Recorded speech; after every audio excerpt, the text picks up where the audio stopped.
Hello, this is a guy who likes fanfiction and is too lazy to read, so here is Protector of the Fairies in audio form. Check the description for the links to the author. Protector of the Fairies. Fight me at your best. Azuma patiently waited, or at least that was what it seemed to be from the outside. He simply rested on one of the tree's large roots, legs crossed with his hands placed on top of them. His face was the picture of calm, his eyes staring straight ahead towards the distance, and he didn't even move beyond breathing. Internally, however, he could barely hold back his excitement. He could feel it. Ichigo was moving towards him, and quickly too. He'd be with him soon enough, and he could feel the power being emitted from the Shinigami. Whatever had plagued Ichigo didn't seem to be stopping him, and that was all that mattered to him. If nothing was holding Ichigo back, he could truly have a wonderful fight. It had taken a while, but the conditions were finally right. Using his magic to create an explosion near the great Tenro tree had caused just the reaction he had wanted. It had barely done any damage, but that was only because he was after size, not destruction. Something that would catch Ichigo's eye. Wherever Ichigo had been hiding, it certainly had been cleverly constructed. The void zone he had sensed had collapsed mere moments after he had triggered the explosion, and its collapse let Ichigo's power suddenly be exposed to his senses. He had been ready to drain the mages fighting of their magic until he realized there was no need just yet. Ichigo was coming towards him anyway. And as he had wanted, Ichigo burst down towards him, landing softly on the ground a few feet away from him. He could see the scowl the Shinigami had present slowly fading, being replaced with confusion as he realized there seemed to be no sign of the explosion. "Hey," Ichigo called over to Azuma. "That was you, wasn't it? You caused the explosion."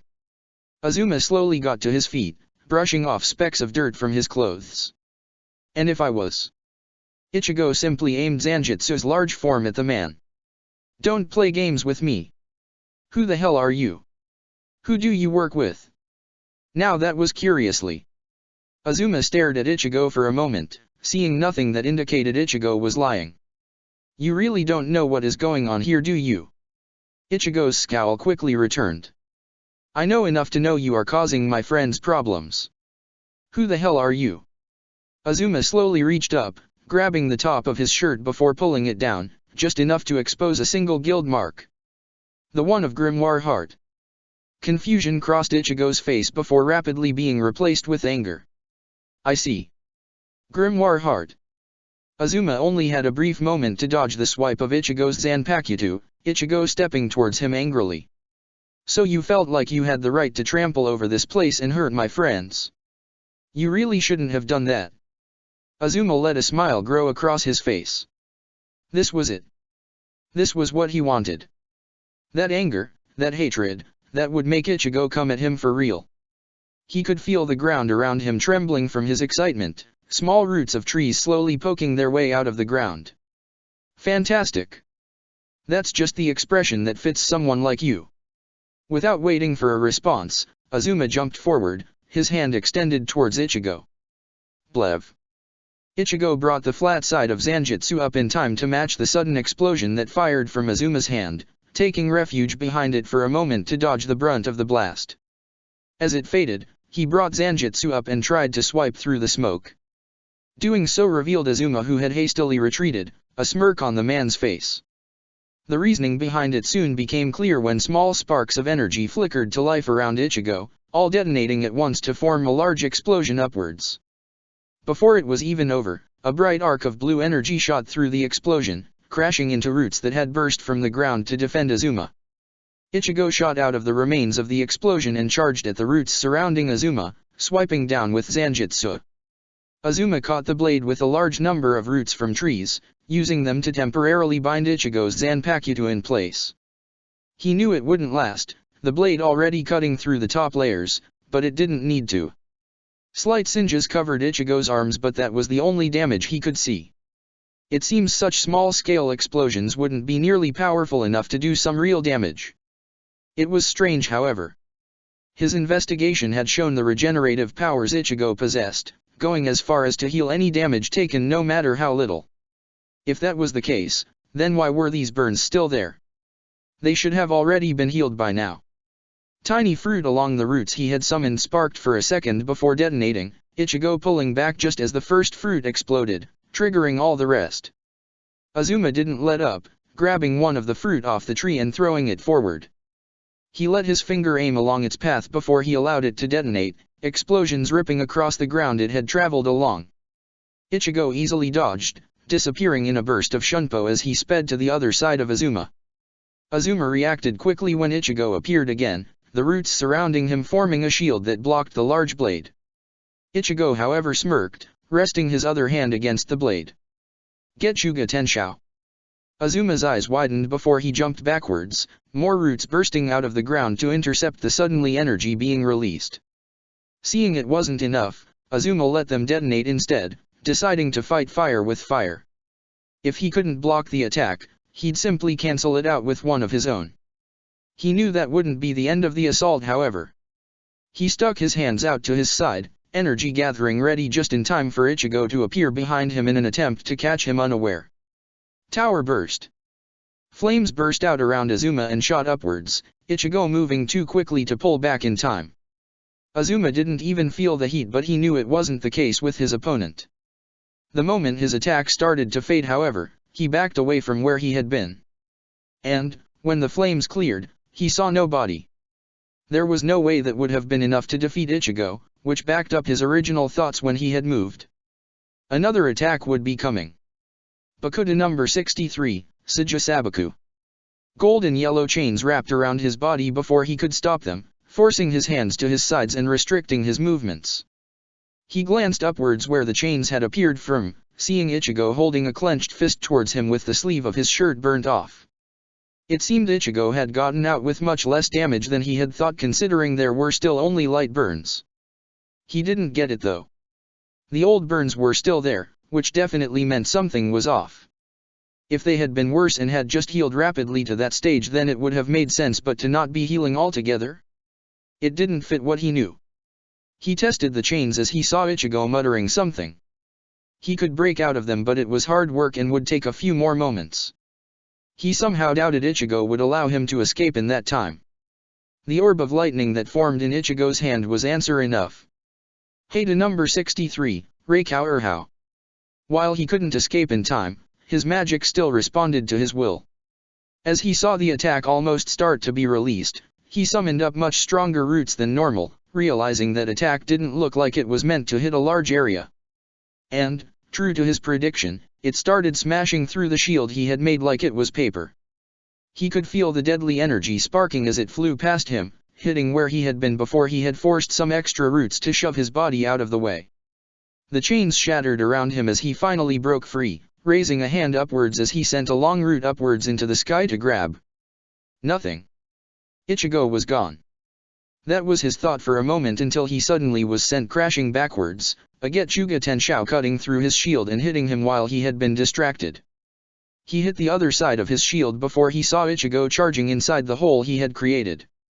As Ichigo passed through, Azuma took control of the roots around Ichigo, grabbing his limbs before he could get further in. Azuma let himself temporarily merge with the roots behind him as he slid through them, returning to normal as he got to the other side.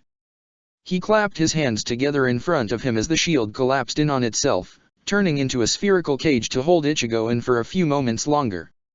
And then he clenched his hands into fists.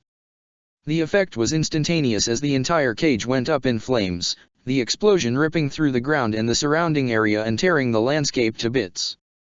Azuma frowned as he saw all the uprooted trees, but he could fix them all later. And at least the great Tenro tree was fine, barely looking like it had felt the explosion, though it could have simply been repairing the damage it had suffered. You could never know with such strange things like that. The smoke in front of him suddenly was forced to the side from a sudden swipe of Ichigo's Zanpakuto, a Getchuga Tenshou flying through the air from the swing.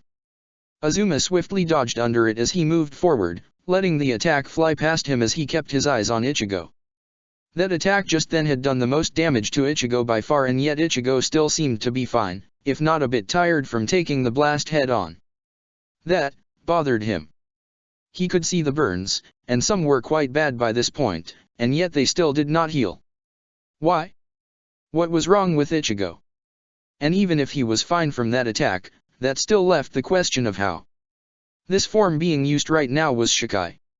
He had no records of Ichigo having such high endurance from these kinds of attacks in Shikai. A slight speck of light caught his eye, but it was gone a moment later. Strange. He could have sworn that he had seen a strange blue pattern along Ichigo's skin for a moment. Why? Ichigo seemed to stop from attacking, looking at Azuma in confusion. Why what? Why? Why do you not heal your injuries? Why do you not call on your hollow powers? That seemed to startle Ichigo for a moment. You know of them? Just how informed are you? I saw you, Azuma muttered, ignoring Ichigo's question. When you fought all of Oration Cease, I watched you regrow your entire leg after severing it. Against Nirvana, I saw you deflect the blast after putting on that hollow mask of yours. And against Zero, I saw you slice him in half and go on to fight Juranikis, and that last fight had you regenerating so much of your hollow-fied body. Azuma glared straight at Ichigo. So why? Why do you not heal yourself? Ichigo gripped his sword tightly, unwilling to reveal the truth behind it. If Azuma realized he could no longer call on those powers, he could be in trouble. That man seemed to be using attacks designed to do a lot of damage after all, and he was surprised he hadn't taken as much as he thought he might have by now. It was like his body was stronger than normal, and he had no idea why that might have been, considering he was also meant to be dying. He certainly hadn't felt like this until he had started fighting, that was for sure. I don't need to use them against you, lied Ichigo, hoping this wouldn't backfire on him despite knowing it would. I'll take you down without them. Azuma's eyes seemed to glow with anger. I see. If you will not use them willingly, I guess I need to properly motivate you. Ichigo had no idea what Azuma meant for a moment. And then he felt his magic start to drain, and he understood, especially as he could suddenly sense all his friend's magical power slowly dropping too. If you will not Hollow-Fi willing, then I will force you to by draining all magic from the fairy tale mages on this island. Now tell me, what will you do now, Fairy Tales Shinigami? Protector of the fairies. Levi didn't dare stop moving, knowing it would make the difference between life and death in her battle against this madman. Why she couldn't stop moving, some would ask. The answer could be found only a few meters behind her in the form of a strange hybrid of metal and animal behind her. What has Rusty Rose called it again? Belcuses, she thought. Belcuses the Thunderclap. Strange name, but the man did like his flair and dramatics. And she did not want to take another punch from that thing. One hit had been enough to shatter a guard word in one hit and still continue forward with plenty of momentum. That kind of danger had forced her to add some strengthening words to her armor, but there wasn't much she could do with that. Too many words on the armor could cause interference, and that was hard enough dealing with it in the air. While the amount of words on her armor would be less, the way the magic traveled and was distributed was more automatic and harder to adjust. And she couldn't get rid of her movement words, since that was the only reason she wasn't being hit yet. Come back here, little fairy. And Rusty Rose himself posed a dangerous problem. On command, verbal and nonverbal, his arm could shift into a sharp claw, and it didn't help that it could extend too. Anything she put in its way seemed to be destroyed, so she had to resort to less conventional methods to deal with it. Rusty Rose took a sudden leap and wings sprouted from his shoes. Pegasus wings. Levi scowled. That spell made things even more annoying when he used it because it let him fly. It especially bugged her because she wanted to do that herself, but any spells she had tried drained her too rapidly. Still, his maneuverability in the air was nowhere near as fast as it was for Ichigo and Laxus. It was practically slow to her eyes after watching those two for so long. I am the king of the underworld, Rusty Rose called out dramatically, Levi scowling in annoyance as she realized what he was about to do. Unless there was a danger to himself, Rusty Rose would make his spells take a bit longer than they needed to, his excuse being something about elegance. She would have listened more, but she hadn't been able to resist taking advantage of his distraction to launch a stream of fire at his face. This arm cuts through everything with a deep black blade. Levi spun around and jumped backwards, her hands coming up in front of her. Solid script combo, fire and wind. The words appeared before her, wind taking its place behind fire before each word activated. Unlike her complex spell, Burning Tenran, this spell was simply the more basic version. She just took away everything apart from the fire and wind words and launched them as they were. It made the attack much weaker than Burning Tenran, but it was almost an instant cast, and that was what she needed at the moment. Disappear to the edge of darkness. Rustyros's right arm shot forward as it changed into a deadly claw, extending towards her. At the same time her spell activated, a whirlwind of flames being blasted straight at him. Rustyros's arm extended towards her, but he was also having to try adjust himself in the air in the face of the upcoming flames, his multitasking causing his arm to slice through the air beside her instead, and she was too low down for him to be able to grab her on the arm's return trip.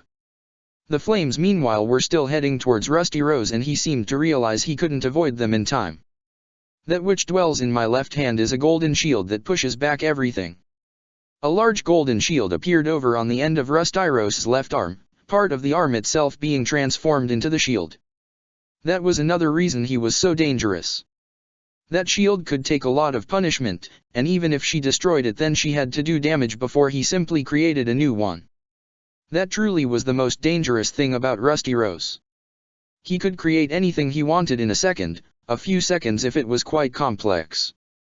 She could do the same with many spells, but nothing as powerful as Rustyrose's magic produced. His magic, Arc of Embodiment, deserved its fate of being lost to history. It was both magnificent to watch and terrifying to experience.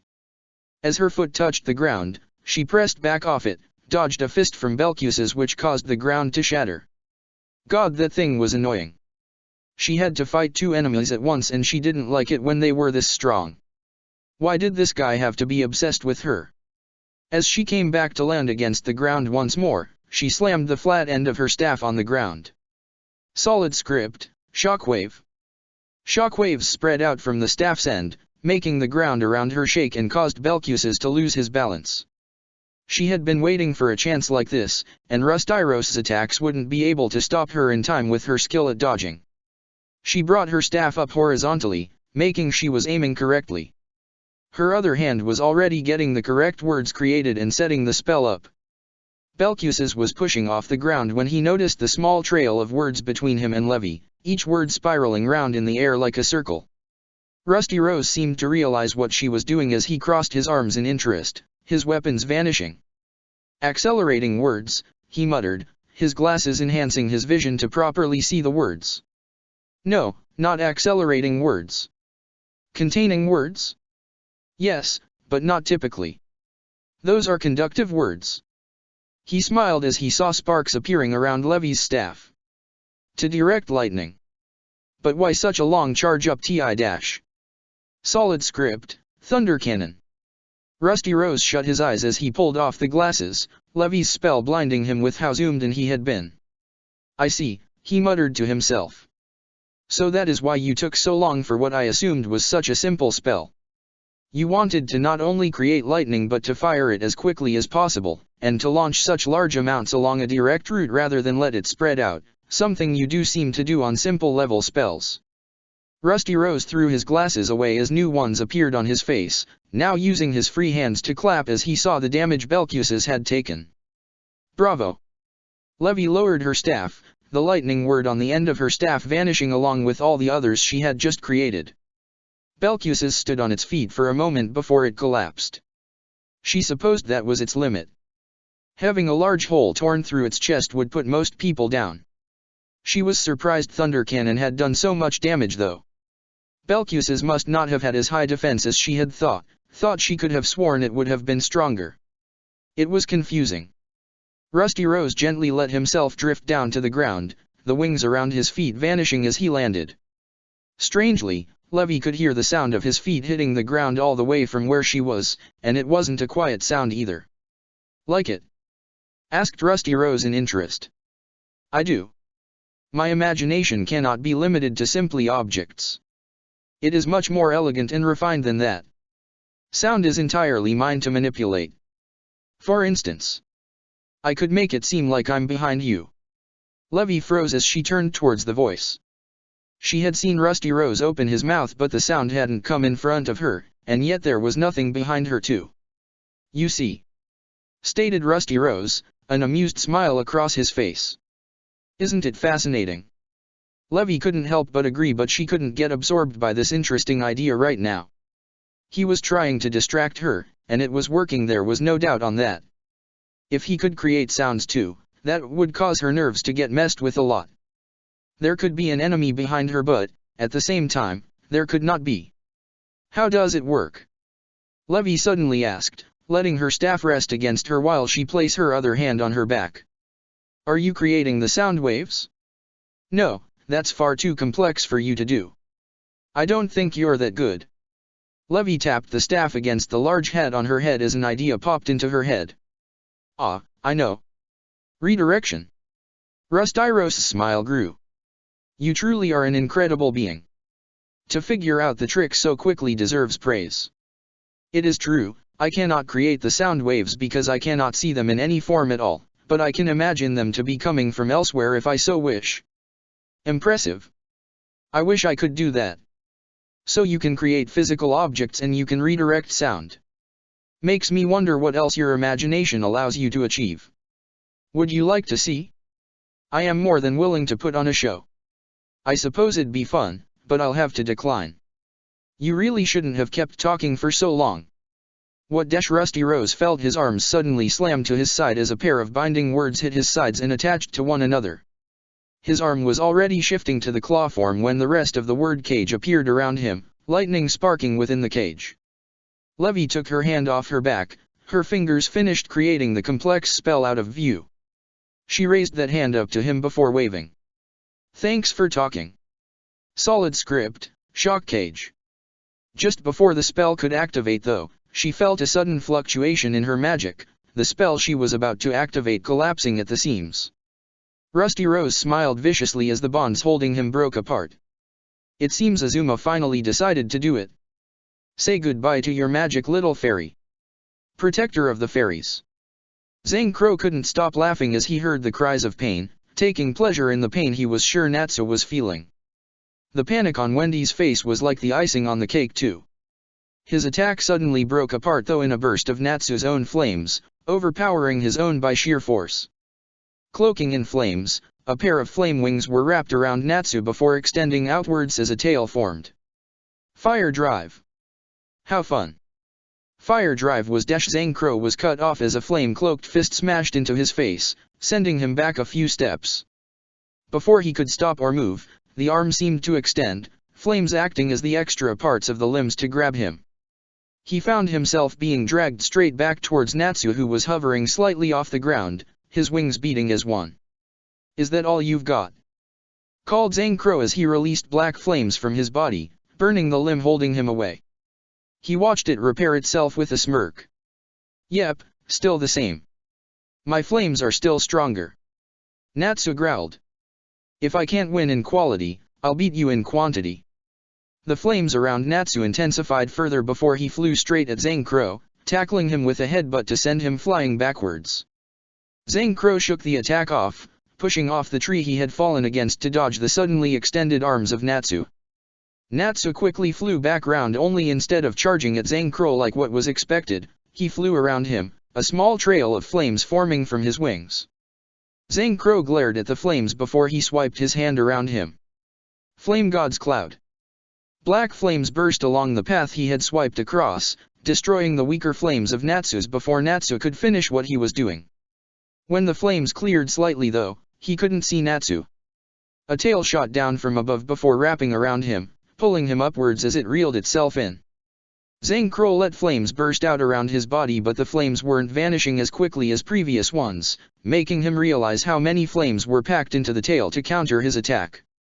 He looked up only to find Natsu flying straight down at the approaching tail, intending to crash straight into him. Flames intensified around Natsu's right arm before he slashed straight down at Zhang Crow as he sped past him. Fire Dragon's Blade Edge. Zhang Crow winced before the tail finally broke around him, releasing him up in the air. He prepared to release flames below him only to see Natsu below, teamed up with Wendy beside him as both opened their mouths wide. Fire Dragon's Roar. Sky Dragon's Roar. The two attacks worked together to turn the small inferno into a massive one, Zhang Crow quickly holding a hand out to the side as he generated an orb of black flames and threw it down below. Flame God's Explosive Flame. His attack was strong enough to counter the combined efforts of Natsu and Wendy, quickly using the chance to fall to the ground between them. Natsu lunged at him, but Zhang Crow wasn't after him, dodging the attack and instead grabbing Wendy's head with his hand. His black flames were already appearing before Natsu could stop him, and he took pleasure in the lovely screams Wendy let out. Natsu suddenly grabbed him and bit down hard on his arm, forcing Zhang Crow to release Wendy in pain. Natsu grabbed her as she fell, his wings pushing him away from Zhang Crow the moment she was safe in his arms. Zhang Crow made no move to run after him, simply smiling sinisterly as he watched. Wendy's eyes seemed to flutter slightly as Natsu gently set her down, giving her a soft smile as he saw her notice him. "Don't worry, Wendy. It's okay now." Wendy slowly nodded, finding it hard to move from the pain. Unlike Natsu, who had time to quickly counter the flames, she didn't have that opportunity, and Zhang Crow hadn't been kind either with his attack. "Hey," called Zhang Crow over the two, his voice filled with contempt. "Is she alright? I only burned her a little bit. Surely a dragon slayer can't be that weak." "Shut up," Natsu snarled at him, his fists clenched angrily as the flames around him intensified further. "Just shut up." "Oh, hit a nerve." Zhang Crow shrugged. "Let's see how you fare." "Oh. I know what to do. Let's get a 2-for-1 deal." Zhang Crow threw his arms out to the sides, black flames appearing around his hands. "When you burn down the west." Natsu realized what he was doing, his actions quickly mirroring Zhang Crow's. "With a flame on the right hand. And you burn down the east. And a flame on the left hand. Flame gods Kagutsuki. When you combine them together." Natsu swore silently, Zhang Crow's attack already being released. He wanted to rush, but he had to be careful. Go too quickly and the attack could become unstable, and then it could end up harming Wendy behind him. And he needed all the power he had to make sure Zhang Crow's own attack didn't get past him. Luckily he didn't need any more time now. Fire Dragon's Brilliant Flame. Both attacks shot forward, expanding rapidly into large blasts of fire that tried to overpower one another. And, to Natsu's despair, Zhang Crow's attack was gaining ground. With no time to run with Wendy, he leaned down towards her and let his wings wrap around them both, hoping it would be enough to deal with the attack being fired at them. And, as the attack was about to hit him, something terrible happened. Natsu's fire drive broke apart. Protector of the Fairies. Far away on the other side of the island, Gildarts felt the same experience all the others were feeling, his magic giving way at a crucial time. While dropping, he still had a lot of strength, but he understood the danger as Blue Note sent him flying backward. The only saving grace he had was that his magic that he was using involved simply casting it, but the strain of the magic leaving his body was heavy. At the camp, however, the situation was far worse. Urza and Myra were struggling to go about their tasks, Lysina and the others being in a much weaker condition with their magic supply being less than the others. That wasn't the biggest issue they were currently faced with though. The moment the drain had begun, they had felt something else happening. All those who had been in critical conditions suddenly became worse, the protection the Great Tenro Tree had given them vanishing. It was all the conscious mages could do to help keep the others stable, Gajeel in particular. Even Mirti, their enemy, had seemed worried and had offered to help, and they simply couldn't refuse in such a dangerous circumstance. It was risky, but they couldn't manage without more help. They weren't doctors and could only do what they roughly knew was correct. Ichigo felt the drop in energy himself before he muttered one word, releasing his Bankai. Black energy shot upwards before wrapping around Ichigo, Azuma smiling as he saw the power Ichigo was releasing. "Yes," he muttered. "That's more like it."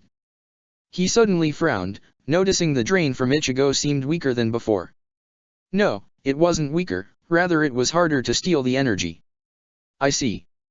Azuma stared at Ichigo as the energy faded away finally. "You're compressing your own magical power like that to make sure I can't get it too quickly. Smart, but will it let you finish this fight in time?" Azuma raised his hands before his magic activated at full force. Before it had all been roots and fruit, but now it was much more. Large trees burst from the ground around them and much further, towering above them all and closing in around them to create a dense canopy of branches and leaves. That speed would be his downfall if he wasn't careful, so he would limit the area Ichigo could run around, and at the same time increase his own offensive and defensive powers. He almost found himself skewered in the first second, Ichigo's sword slicing through the air where his head had been. Before he could even counter, Ichigo was gone, vanishing quickly in a burst of speed. Azuma already had an idea of where Ichigo would be going, however, trees bursting out of the ground behind him to catch the edge of the blade before it could reach him.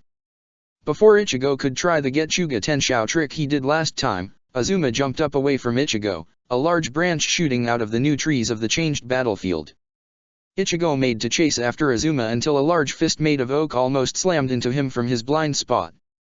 "Ramus Sika!" called out Azuma, a flurry of sharp branches firing off from all the trees towards Ichigo. With the amount being fired at him, Ichigo had nowhere to run to avoid the attack. Gripping Tensou Zanjutsu, Ichigo quickly struck out at all the incoming projectiles, cutting them all down before they could reach him. "I'm not done yet," called out Azuma, swiping both arms down towards Ichigo. Folium Sika.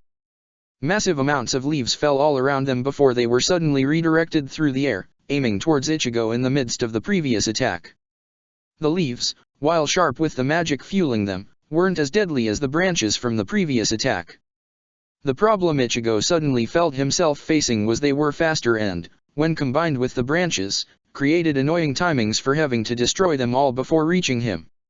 Even with his speed, it wasn't enough to stop them all, small cuts appearing across his body where he had been too slow at deflecting the projectiles in time.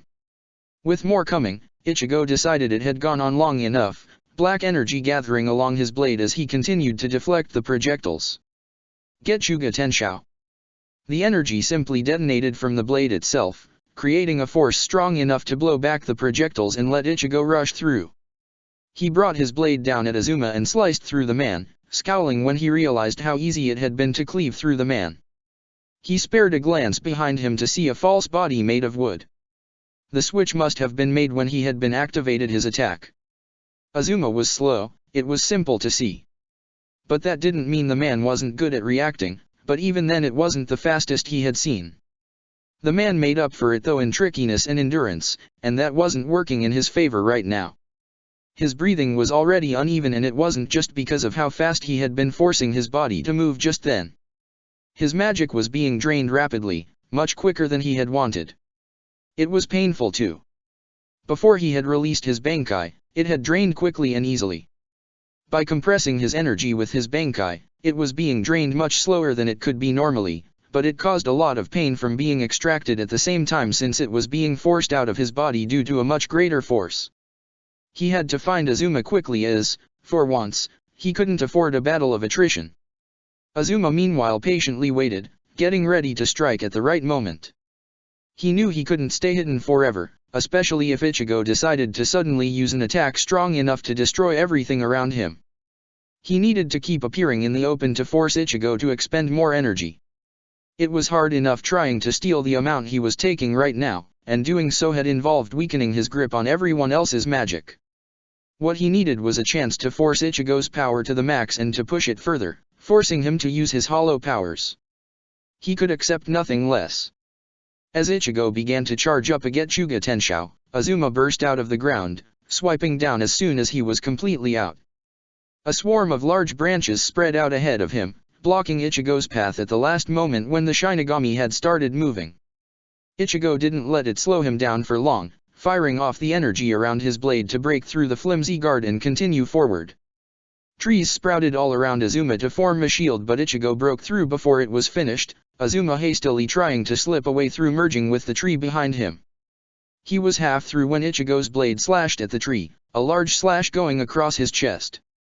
Due to being part merged, it didn't do as much damage as it could have done, but it was still bleeding and causing a large amount of pain. Sharp needle-like plants stabbed into his feet, injecting into his blood substances to stop the bleeding, but it was only a short-term measure. He would have to make sure he returned to the ship afterwards to patch himself back up. The attack of Ichigo's however had brought Ichigo close to him, close enough that he could grab Ichigo's right arm before he could escape, causing the arm to get locked underneath his own with the blade pointed away from them both. Then, in one swift movement, Azuma snapped the arm.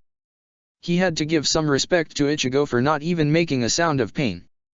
He had heard the crack and it did sound painful, and if it was anything like when Master Hades had broken his arm in demonstration then it would be, and yet Ichigo showed nothing like that on his face. Instead he brought his left fist up and slammed it into Azuma's head. Azuma shakily took a step back, freeing Ichigo's broken arm in the process. Ichigo quickly vanished as he used his faster speed, leaving after images in Azuma's sight before he finally shot forward. Azuma, recovered enough to distinguish in time which was real, brought up his own arm to deflect the incoming fist. He knew there was no time for a strong Kita spell to have been charged, or at least not without being noticed. It was only his instincts screaming danger at him that stopped him losing his head. The attack he had expected was not what he could have ever predicted. The attack that had been aimed at his head had been from Ichigo's Zanpakuto, still wielded in his right hand. For a moment he wasn't sure what to feel. Happy was the first thought. Happiness that Ichigo was finally using his hollow powers. Then he looked and saw the other wounds still there. Then the expression changed to confusion because he knew he had broken that arm, and yet Ichigo had swung it around like it was normally. No signs of pain, no strange forms to manage it, just his plain old style. That arm. He was sure of it as he looked. It was still broken, and yet he could see Ichigo was moving it with no problem. Why? Why what? Azuma frowned, realizing he had said that last part out loud. It's nothing. Ichigo seemed to shrug, and that was the big thing that bothered Azuma. Ichigo didn't even seem to be acknowledging the fact his limb had been broken. Something felt wrong. Something he didn't understand. Raising up his fists, Azuma gestured towards Ichigo. Stop waiting around. Keep still and I'll kill you. Azuma threw his whole body forward as he pushed forward with his fist, the trees around him responding to his will and shaping into a massive fist, 3 times bigger than the previous version of the attack. Ichigo brought up Tensei Zanjutsu as he charged it up with magic before swinging down, cutting the fist in half in one swipe. Azuma was already moving before the wood was even split, taking cover behind half of it and merging into the tree. As the tree fist split, Ichigo started shooting forward, Azuma taking the chance to release tendrils of wood out from the half of the fist he was hiding in an attempt to smash Ichigo against the other side. Ichigo was quicker however, darting underneath some, over others, not letting a single attack hit him before finally turning his attention towards the source of the attacks as he brought his blade round. Getchuga Tenshou. Azuma separated from the tree before the attack even left the blade, making sure to get out of the way before it could strike him. He had only taken a few steps away before he was forced to dodge a swipe of a sword, Ichigo already in front of him before he could get far. He quickly reacted and struck out with his palms against Ichigo's chest, using the contact to try and siphon off more magic from Ichigo. It was working and it looked painful too. He watched Ichigo's face scrunch up in pain before Ichigo made a small gesture with his left hand, drawing a triangle in the air out of glowing yellow lines. Bakuda number 30, Shitosu Sansen. 3 peak-like prongs appeared at each corner before they launched forward. The attack was tiny but it was still aimed at his head, likely in some kind of attempt to temporarily bind him, even if just for a second. He dodged it but it involved moving back too since the attack was fired at such short range, too short in order to just stand there and try and dodge. That also meant his lost contact with Ichigo, though that didn't stop the Shinigami trying to close back in again. Large trees came to life around him and formed a crossguard in front of him, catching Ichigo's blade and managing to stop it. Ichigo instead reached out with his other hand, pressing it through a small opening. "Yeah Lord. Mask of blood and flesh, all creation, flutter of wings, yeah who bears the name of man." Azuma swore, immediately trying to close the gap. As he did so, Ichigo used the chance to push further with his Zanpakuto, capturing Azuma in his trap. If he moved, Ichigo would break through with his blade. If he left the gap open, Ichigo would fire a kita through it. "So be it," muttered Azuma before roots burst out around Ichigo and grabbed him. He had to keep draining Ichigo's magic in this time and force him to use up as much magic as possible. To do so, he needed to use a strong attack of his own.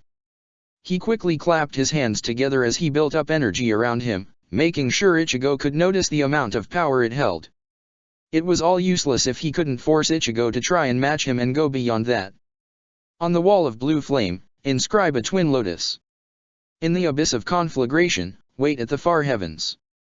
Hada number 73, Sauren Sukatsui. Terreclamare. A massive blast of blue energy burst from Ichigo's hand to meet the expanding explosion of Azuma's own attack.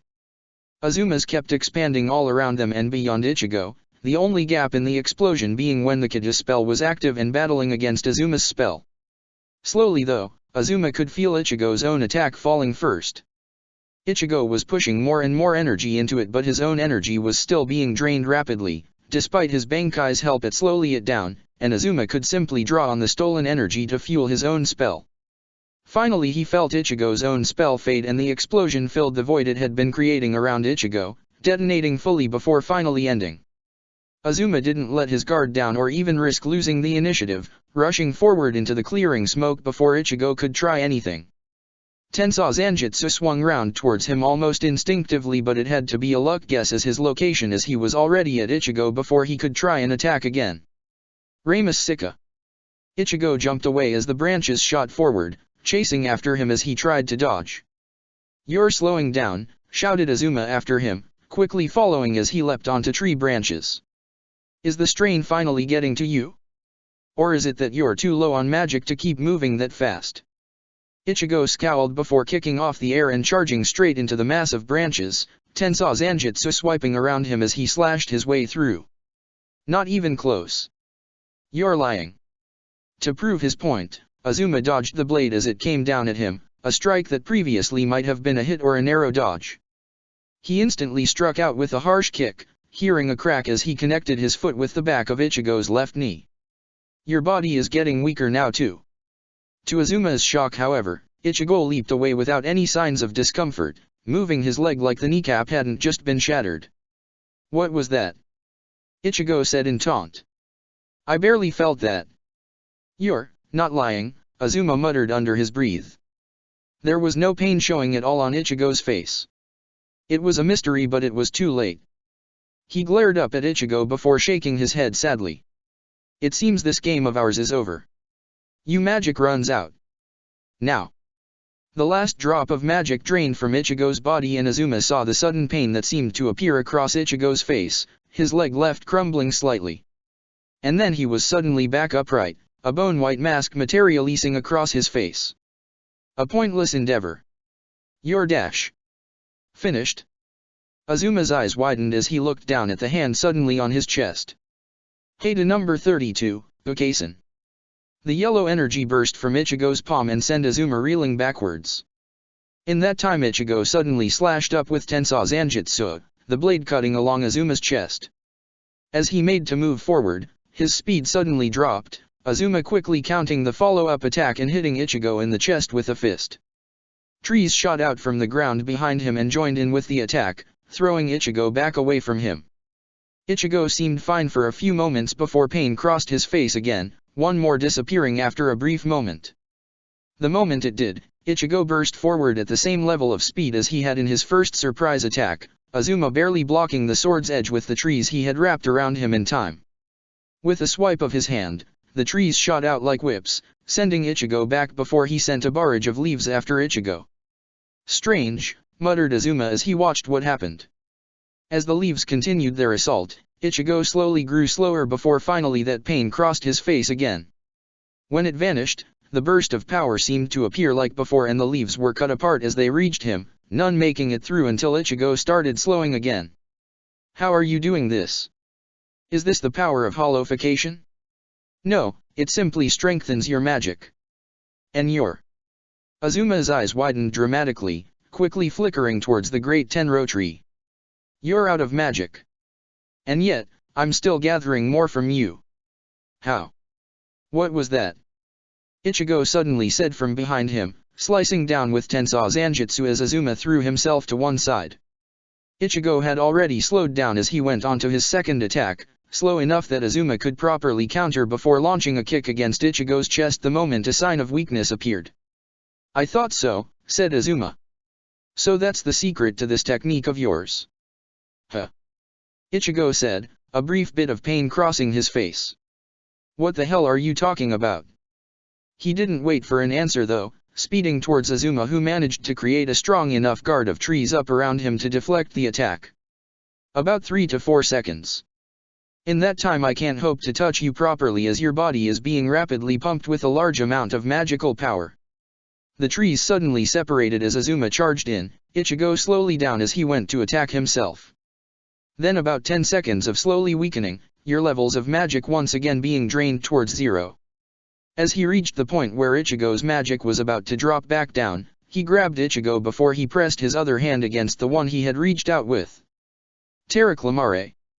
Without much time to prepare the spell, it simply expanded outwards a few meters before ending. "End them," continued Azuma as he released his hold on Ichigo and backed away, 3 to 4 seconds of powerlessness as your body tries to somehow gain that magic back. "I have to ask, how are you?" Azuma's voice trailed off as he saw Ichigo as the smoke cleared. The top of the black cloak he wore had been badly damaged, enough so that the sleeves were burned in places with a large amount of the right arm's sleeve missing. That wasn't what bothered him, however. It was the glowing blue strings wrapped around Ichigo's right arm. "I recognize that," muttered Azuma, speaking too low for Ichigo to hear. "So I did break your arm then. But how? How can you use that?" The technique he was witnessing was definitely a Quincy one.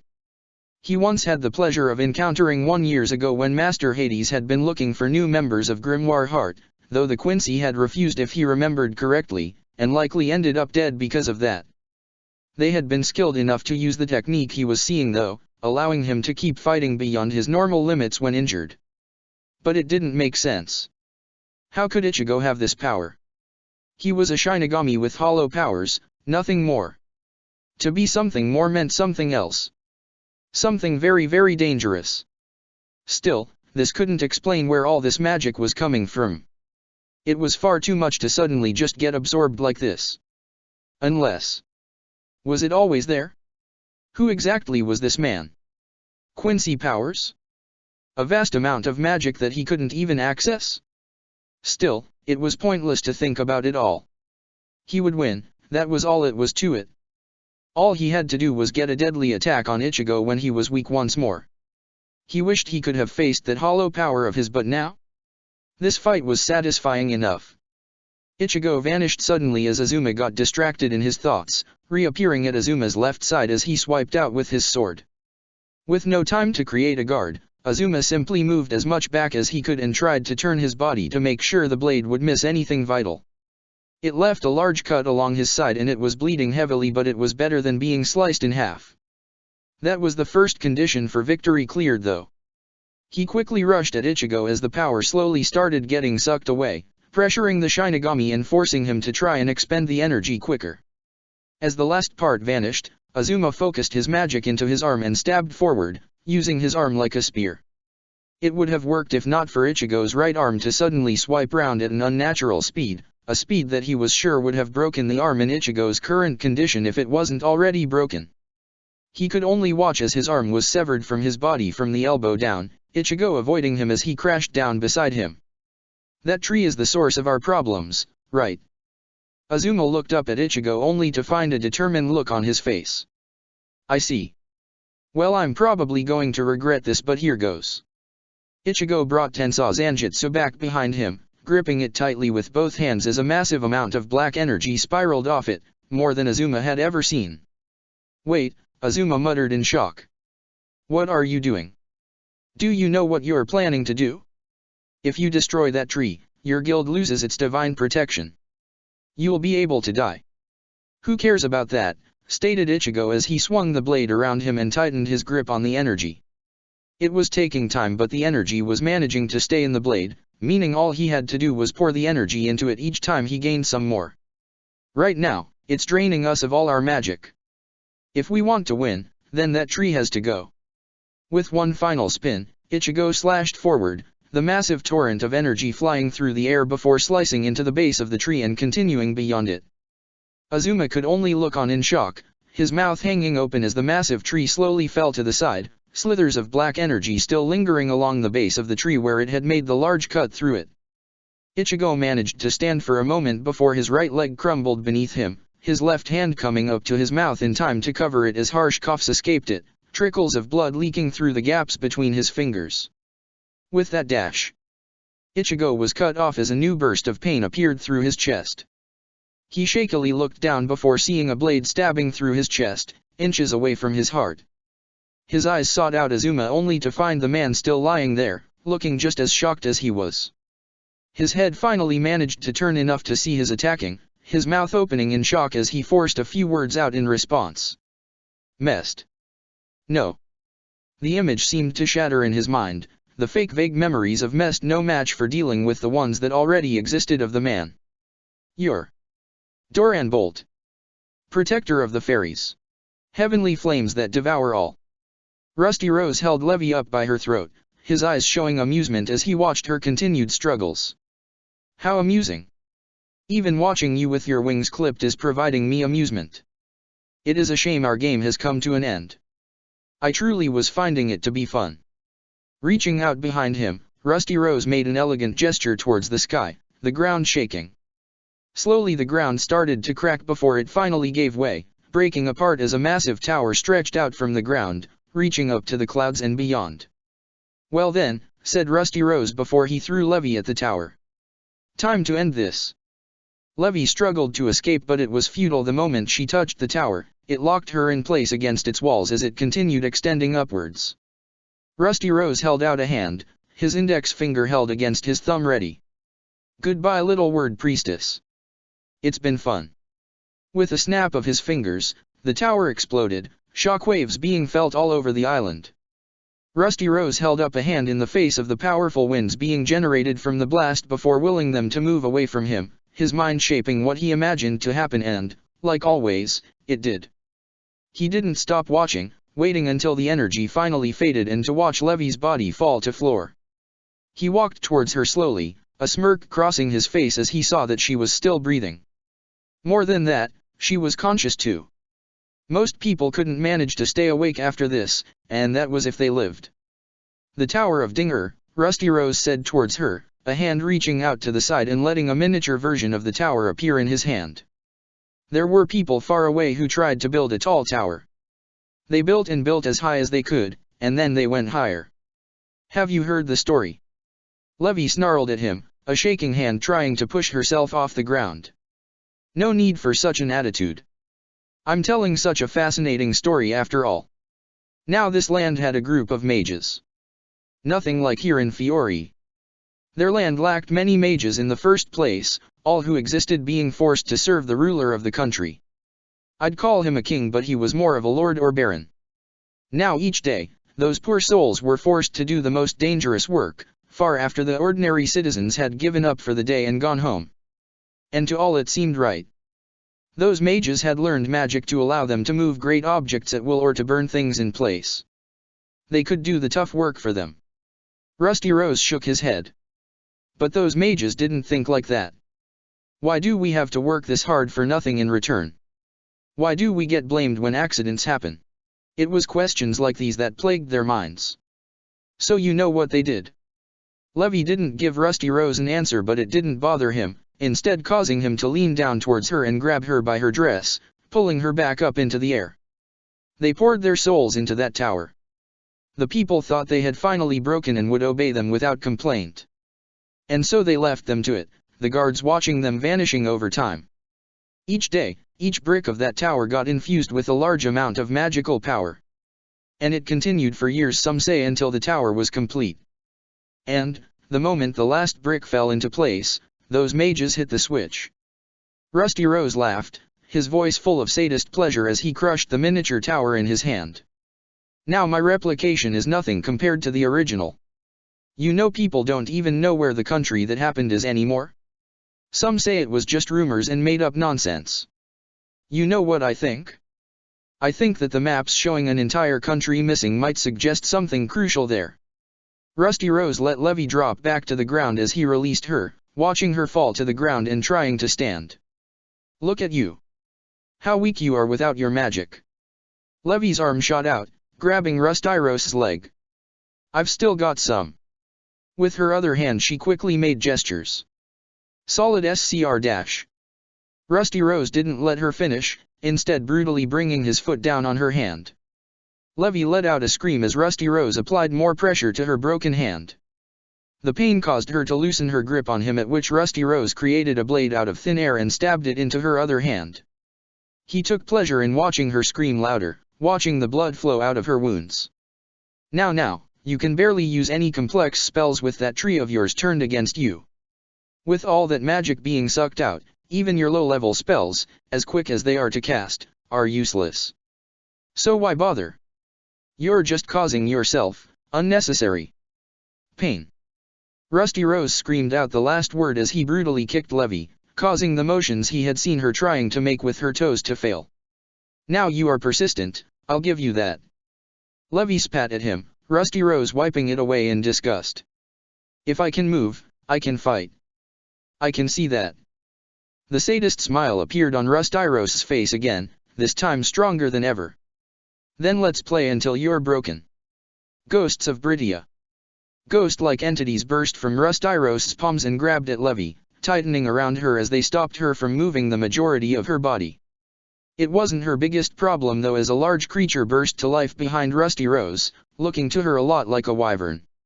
Unlike the natural creature, this one had metal plating across its body and looked far more menacing. It lunged at her and grabbed her with its claws, releasing her as it spun and threw her against the trees. Pain was all she could feel as Rusty Rose strode over to her. He looked down at her with disgust before turning away when he was sure she couldn't seem to move. How pitiful. For all your talk, this is as far as you go. I'm disappointed. And I didn't even get to see it in the end. Such a shame. Levy watched him start to walk away, her vision blurry. She could see a small trail of blood on the ground beside her head that indicated the source of the problem. She must have hit her head too hard. Despite her injuries, she couldn't give up. The enemy was right in front of her, and yet she was powerless to stop him with her magic stolen being drained as it was. She still had a lot left, which was surprising, but the problem was it was hard to reach, especially with it being constantly drained and breaking her concentration. It was also messing with any complex spell she wanted to do. A large crash suddenly sounded and her eyes tried to see the source. She had to be imagining it, but the look on Rusty Rose's face said she wasn't as he watched the same thing. What?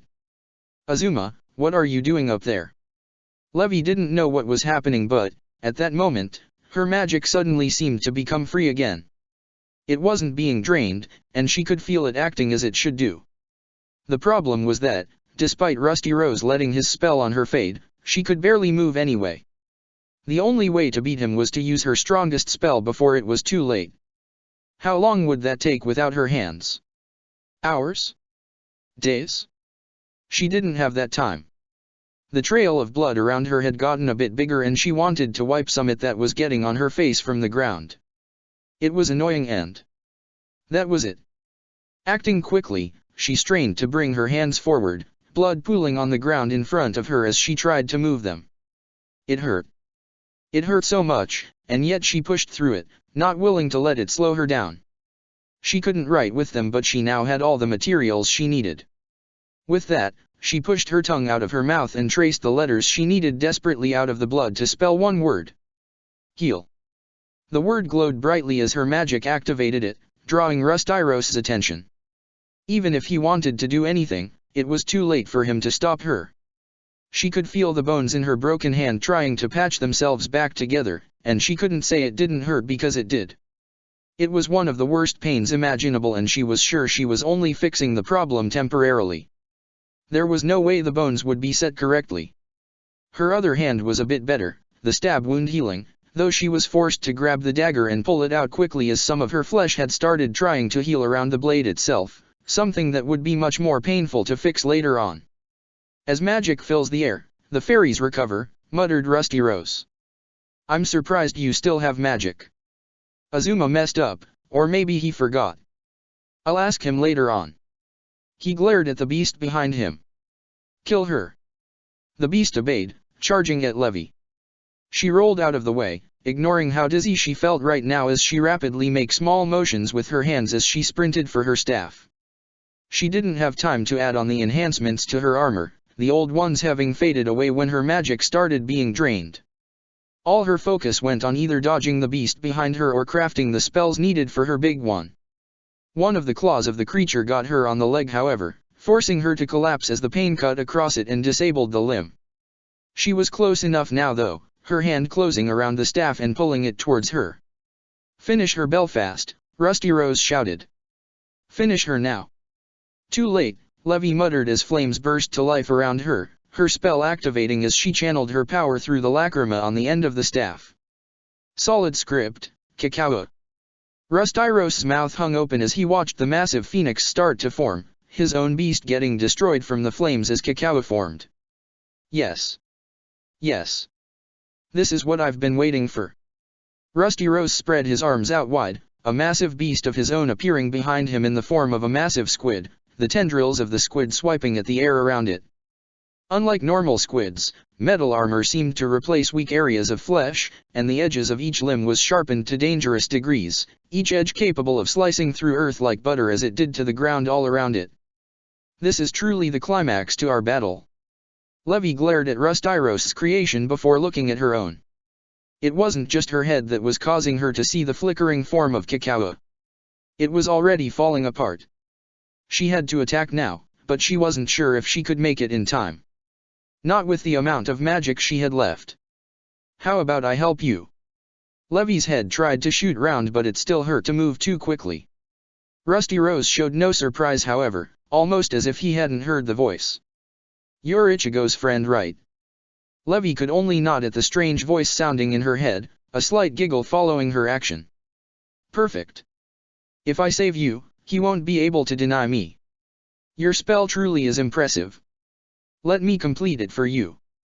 The edges surrounding Cacao slowly started glowing golden and the energy stopped breaking away, almost as it was contained within. Levy couldn't help but stare. That was the part of the spell she had never managed to finish. And yet this voice had managed to contain all the energy being used without it vanishing. She was so lost in shock that she didn't even notice the burning sensation around her guild mark as new lines spread out from it. "Now go," said the voice. "And tell Ichigo I helped. He'll understand what you mean." With no choice but to obey, Levy willed Cacao forward, the phoenix letting out a large cry as it rushed towards Rusty Rose. The squid moved forward to defend its master and reached out to grab the massive flame construct only for it to burn away as it tried to grab it. Rusty Rose stared for a moment before the phoenix burst through the squid's chest, the peak still moving towards him. Magnificent. He opened his arms wide to greet the spell before it hit, the flames consuming him. That was the last Levy saw before her injuries forced her to sleep, the effort to stay awake too much to continue as her eyes slowly closed. "Good job," muttered Mavis as she moved on past the girl's body. She hadn't been seen by either of them but it was good at least that she had managed to hijack the tree's residual power and allow Ichigo's friend to hear her voice. That should get her back in his good graces. Her head snapped towards where the tree had fallen before she quickly broke out into another run like before. Something was wrong with Ichigo, she could feel it. And she wanted to get there and help, before it was too late. "Protector of the fairies." "He's stabilized," Urza finally said in relief, moving away from Gajeel as she wiped a bead of sweat of her forehead and leaned against one of the tent's poles. "He's out of the danger zone." "And will he?" Myra trailed off on her question, unwilling to voice her concerns out loud. Luckily Urza understood them though. "He'll be fine," said Urza, placing a hand reassuringly on Myra's knee. "We might as well check on the others. Lysina and Lucy are helping out with Evergreen and Elfman, Panther Lily is keeping an eye on Grey, and finally Myrti should be dealing with Big Slow." The two shared a look before quickly leaving, the significance of Myrti dealing with Big Slow not lost on Myra. While helpful, she still needed to be watched carefully. The girl was only helping them for now and there was no guarantee that she would continue to later on. Exiting the tent, they quickly crossed over to the larger tent nearby. With Bixlow and Evergreen's conditions not being anywhere near as bad as Gajeel's, they hadn't needed to keep them separated so the one treating them wouldn't get distracted. When Elfman and Grey turned up afterwards, the same had been said with them. With the sudden drain on their magic happening, it had caused a large scare, but now that it was over the conditions that had been worsening had returned to normal.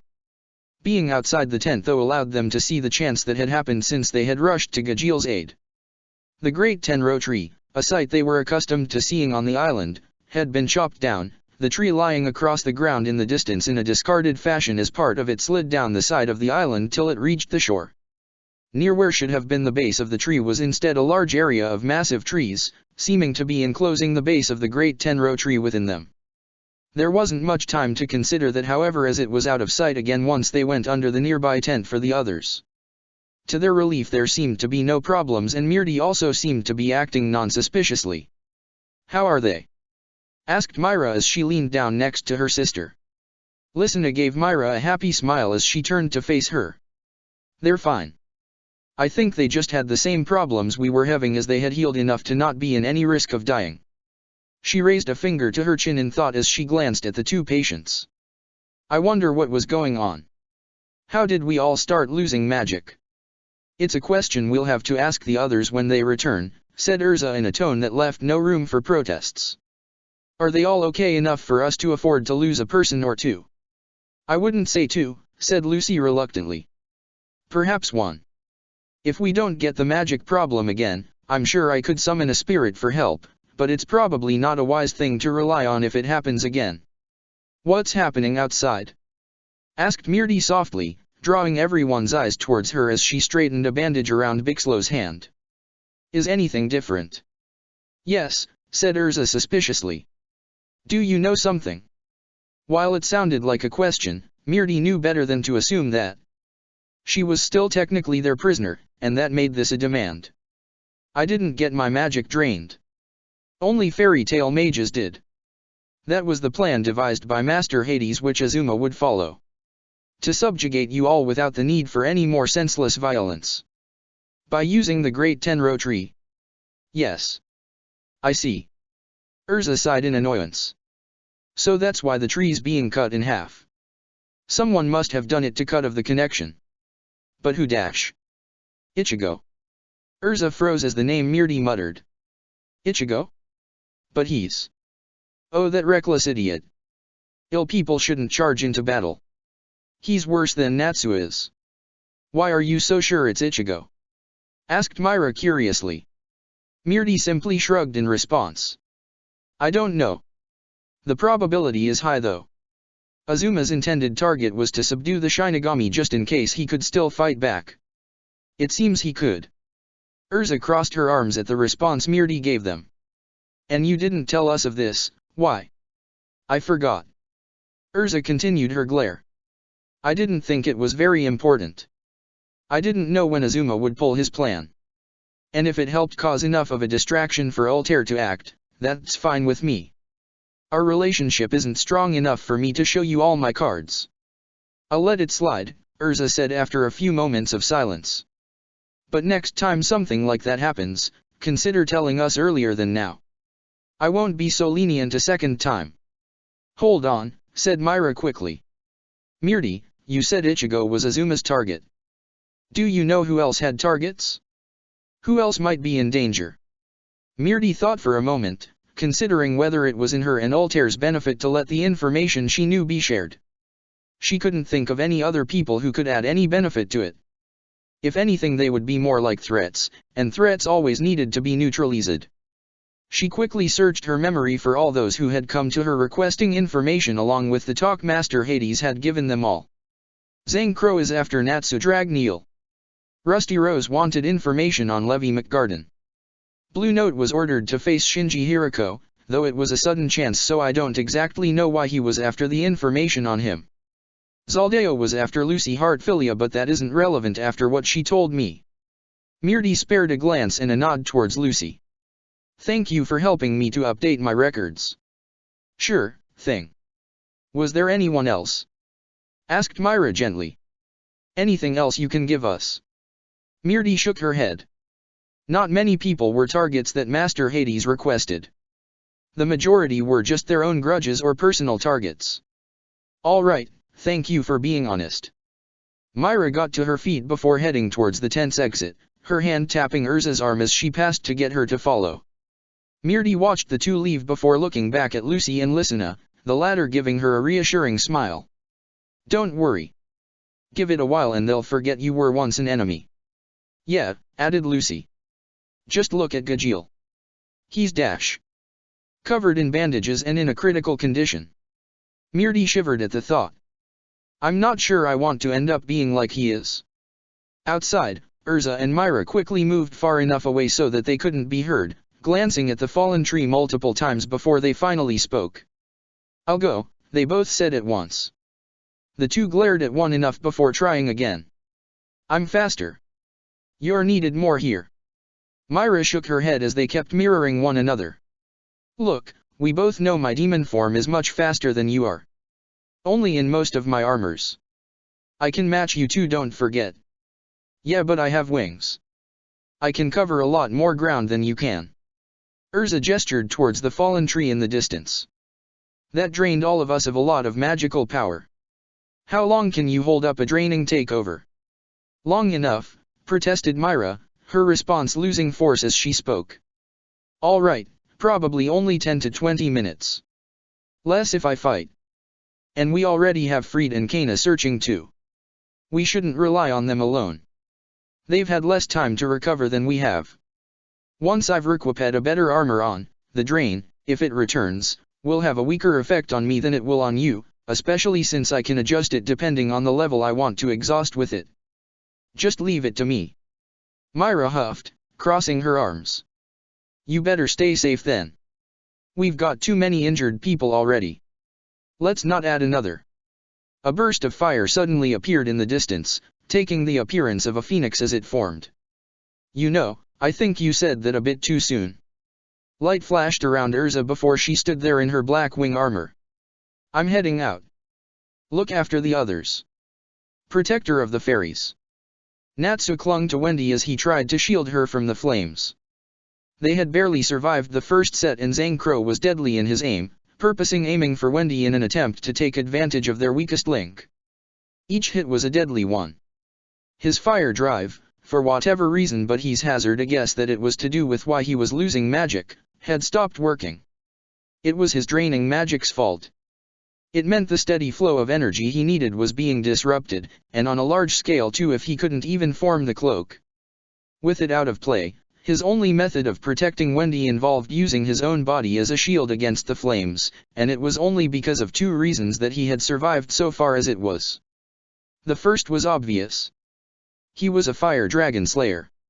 Even if the flames of a god slayer were superior to his own, he still had a lot of power left in them to combat those flames with his own. Not only that, but he still had the natural resistance to flames that his magic had given him.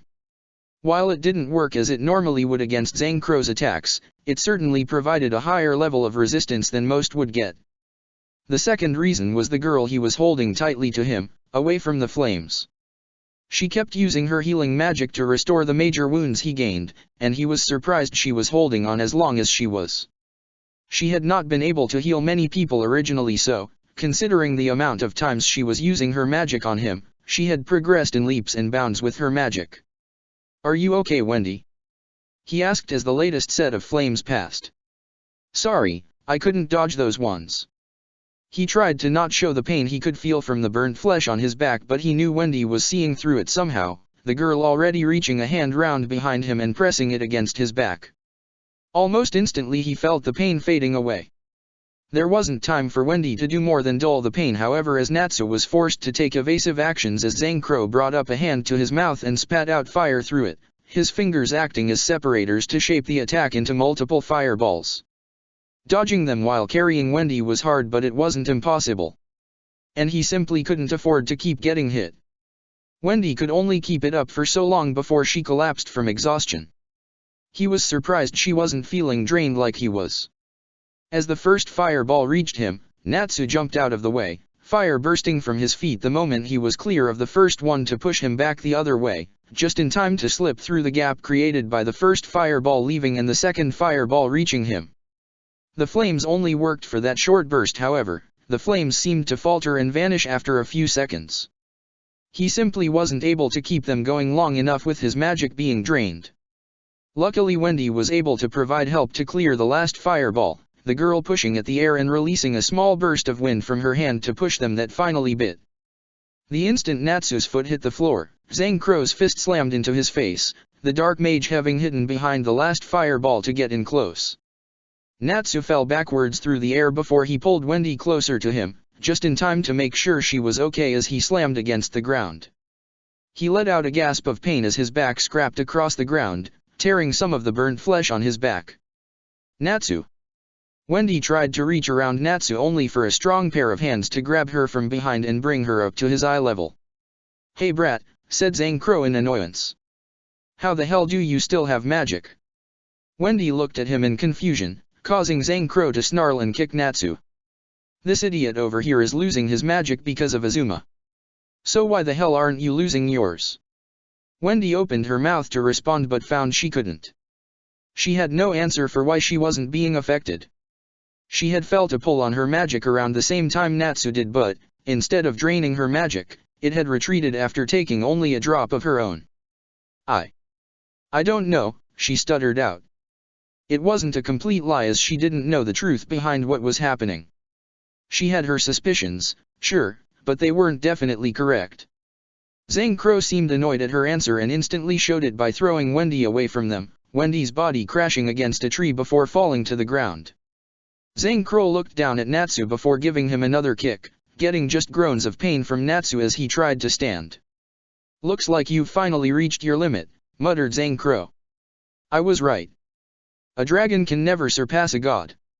He raised a hand upwards as black flames gathered along his arm. "Now say goodbye." "No." Wendy gathered as much magic as she could before she released it in one massive blast, a vicious torrent on wind smashing across the landscape and tearing everything in its path to shreds.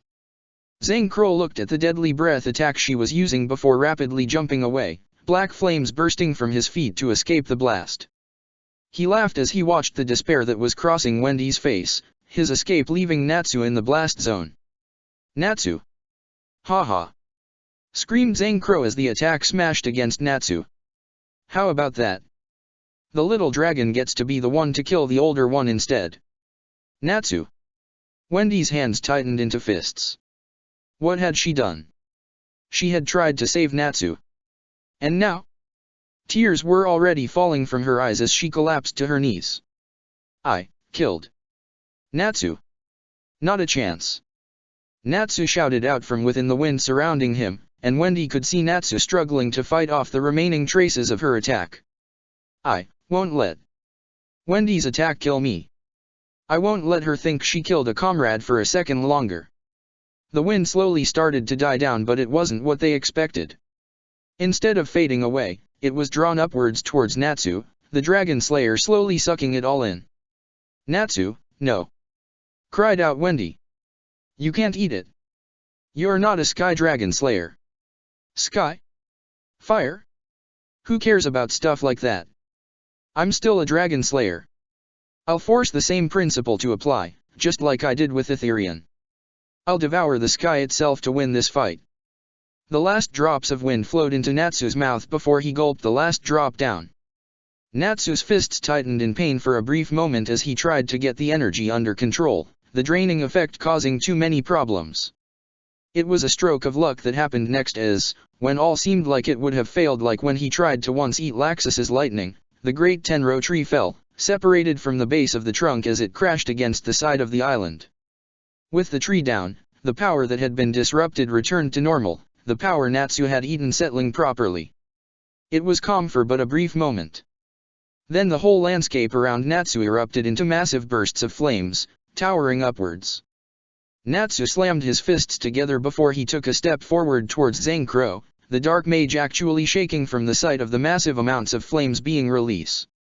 Heavenly Flame Dragon Mode, release. Zhang Crow slowly started to calm down. "So what? You combined the power of a Sky Dragon Slayer and a Fire Dragon Slayer. Do you really think that can beat me?"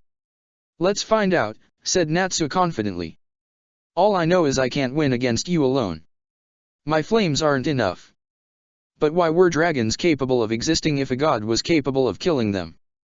Because the dragons weren't always alone. Bringing an arm back, Zhang Crow covered it in flames before thrusting it forward. "Flame God's dash. Too slow," shouted Natsu as he crossed the gap between the two, massive torrents of flames expelling from his feet along with bursts of wind pushing him even faster.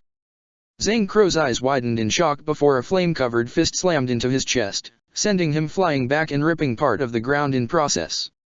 Zhang Crow straightened out in the vortex of flames following him before slashing out, cutting a gap in the flames with his own black flames. It wasn't just the flames that had hurt him, however. He could already see small cuts along some of his exposed chest where blood was flowing from along small rips along his top as well. Huh, muttered Zhang Crow in annoyance. That's an annoying little power-up you got there. But it still won't be enough. Zhang Crow brought up a guard of black flames as Natsu rushed him again. Instead of slamming into them, however, Natsu stopped at the last moment, wind and flames spiraling around him and pushing him away from the black flames. Instead of continuing his charge, he spun, sending the flames spiraling out around him. Heavenly Flame Dragon's Wing Attack. The flames burst out around Natsu in an uncontrollable fashion, the wind fanning the flames to greater heights. The black flames defending Zhang Crow lasted only for a brief moment before being overwhelmed, the deadly wave of Natsu's own flames swarming all around him. To escape, Zhang Crow leaped up and out of the flames before they could do much damage. It was even worse than he had anticipated. Those flames, he couldn't eat them. The energy Natsu had gained from the brat was fused too deeply with the flames themselves. It was like poison if he ingested it, the wind trying to tear him apart from the insides. Around him suddenly got brighter, Zhang Crow looking up to see a massive amount of flames in each of Natsu's hands. Heavenly Flame Dragon's Burning Gale. Natsu slammed his hands together as the flames shot forward like a cyclone, Zhang Crow bringing up his own hands in an attempt to stop it as the flames bore down on him. Like, this is enough to stop me. With a large cry and a massive amount of black flames, Zhang Crow diverted the attack to one side, the flames smashing down into the forest below and setting it ablaze. Natsu shot down from the end of the attack, bringing a leg smashing down against Zhang Crow's chest. Heavenly Flame Dragon's Talon. Zhang Crow cried out in pain as he suddenly found himself hitting the ground, his fall only taking a moment from the blast of wind contained in the flames around Natsu's foot. He had no time to rest, however, as Natsu was already bearing down on him, his entire body covered in flames. Natsu barely touched the ground before he was pushing back off it, an arm pulled back behind him as the flames around it intensified. "Oh no you don't," said Zhang Crow, slicing out with his own arm as black flames burst from it. "Flame God's Scythe." "It's useless," Natsu said in retaliation, striking forward with his fist against the black flames. Heavenly Flame Dragon's Iron Fist. Wind and flames burst out behind Natsu's elbow as he punched forward with all his strength, further increasing the speed and power of the attack as it slammed straight through the deadly black flames. It didn't stop there, continuing beyond as it sought after Zhang Crow, almost as if the flames themselves wanted to devour Zhang Crow. The attack hit Zhang Crow and sent him flying back before crashing against a tree. The inferno around him didn't stop though, snapping the tree to pieces at the source of impact while the rest of the tree burnt away from the unstoppable flames. As the flames died down, Zhang Crow slid down from the fifth tree he had been sent back again, the previous four all burnt away by this point. He struggled to his feet, anger coursing through his veins. How dare this dragon slayer do this much damage to him? He was a god slayer. A god slayer's power was superior to that of a dragon slayer's. To be losing like this, to be defeated so easily without even being able to put up a proper fight, it was insulting. And it was all that little girl's fault. That brat. His anger taking hold, black flames burst out of his body in massive amounts. His mind said to calm down, but the anger was too strong, causing him to summon up every last drop of magic he had left. Not being able to stop, Zhang Crow shaped the flames into a form around him, summoning up an armored form made of the black flames consisting of an upper body with arms and a head. Natsu actually paused for a moment as he looked upon the form, instincts telling him to be wary. Zhang Crow didn't charge at Natsu, however, instead throwing himself towards Wendy. One of the armored hands raised itself upwards, mirroring Zhang Crow's own actions as a black blade of flames appeared in the armored hand. Natsu sped past him though, getting between him and Wendy before he was even close. Zhang Crow didn't stop, instead planning to attack with everything he had to kill the pests in front of him. He didn't even notice as Natsu took a deep breath, the intense flames around him calming down for a brief moment. Zhang Crow was inches away from Natsu, the blade starting to swing when the words were screamed out at the top of Natsu's lungs. Heavenly Flame Dragon's Roar. Zhang Crow's blade and armor was blown apart as the full force of the roar bore down on him, his entire power helpless before the raging inferno bearing down on him. His eyes widened in fear before he screamed as his entire body started to burn away and get torn apart. Even his resistance to fire wasn't enough against the infused flames, his last thoughts being nothing but fear and a desperate desire to live. The flames eventually cleared, but not before they had continued on for miles, reaching halfway across the island in a flash. Natsu finally collapsed to his knees as the spell ended, the mode he was in fading away as his energy vanished. Wendy was instantly by his side, looking down on him as she tried to quickly heal him. "We need to move, Natsu," she muttered to him, fear in her voice. "It's not safe here." "What are you talking about, Wendy?" Natsu asked, forcing himself to stand. She shook her head urgently though. "There's no time." "Happy Carla." Twin blurs appeared as they flew out of the forest, speeding towards them. It was only then that Natsu noticed how far the flames spread around them, enclosing them in a wall of flames. The two exceeds grabbed them before pulling them out, flying higher and higher into the sky. Natsu heard a gasp of shock before he looked to see what had frightened Wendy. The answer scared him too. As he looked below, he could have sworn he was looking at hell for a moment. The lush forests that covered the island were burning, a raging fire spiraling across the area where the fight had just taken place and extending off from where his last attack had spread to. And the fire was spreading rapidly too as it reached others' trees and land to continue its spread. "Natsu," Carla called in fear. "Control your flames, you idiot. Reel them in." I can't," muttered Natsu in fear, finding he couldn't control the flames. "They're unlike any flames I've ever controlled before. They're too wild. I can't rein them in." Carla swore. "It's just like I saw." "You saw this?" "Yes. I just wish I didn't because it was frightening seeing it just once." "We need to warn the others," said Wendy urgently. "They need to know." "I know that," snapped Carla, the fear getting to her. "Brace yourself. I'm going to move quickly." Protector of the Fairies. Unstable, and yet still unstoppable. Ichigo couldn't stop staring at his attacker in shock, seeing the hatred and fear in Duran Bolt's eyes. "Why?" Duran Bolt started shaking as he realized Ichigo had recognized him, not the fake version he had created. He was now exposed, and Ichigo was still alive after that strike.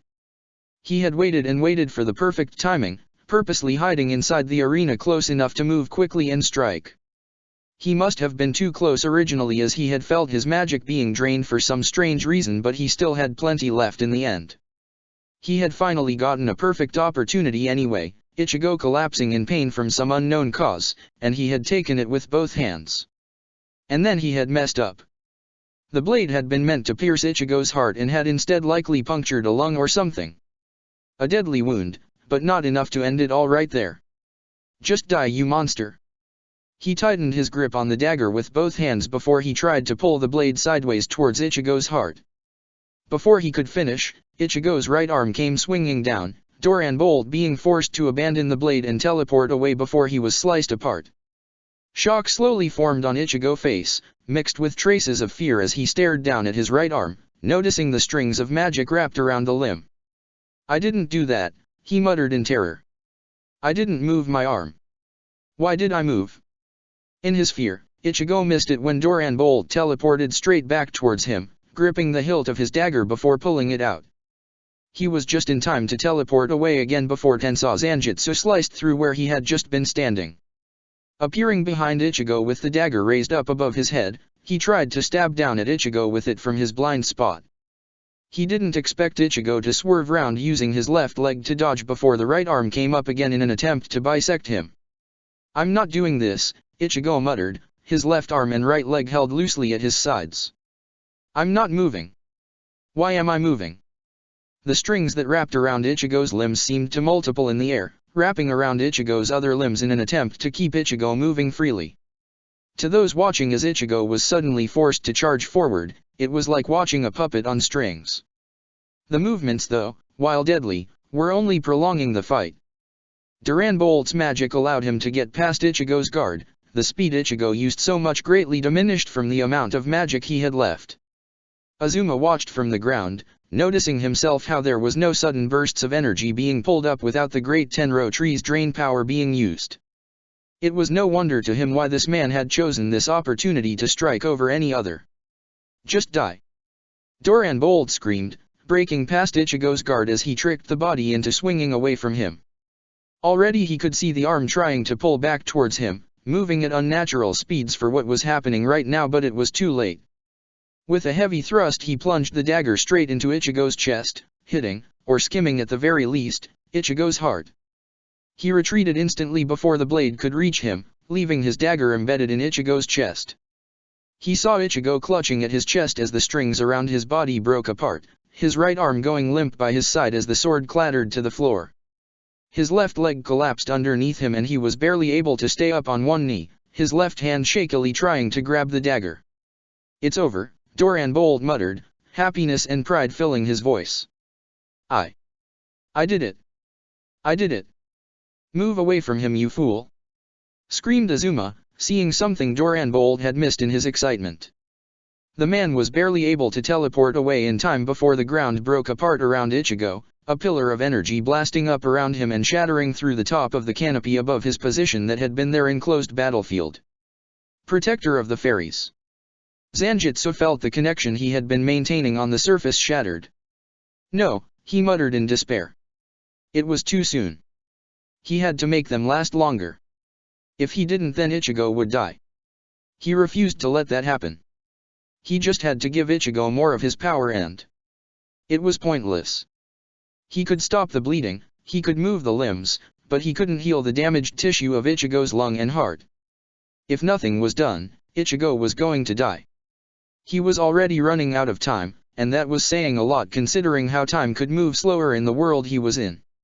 It was already going the slowest he could make it, and any attempt to pull Ichigo into the inner world in his current state would likely cause too many problems as well. His feet were already moving before his mind was made up, pushing off from the flagpole he had been standing on and letting himself free fall down between the many skyscrapers that made up Ichigo's inner world.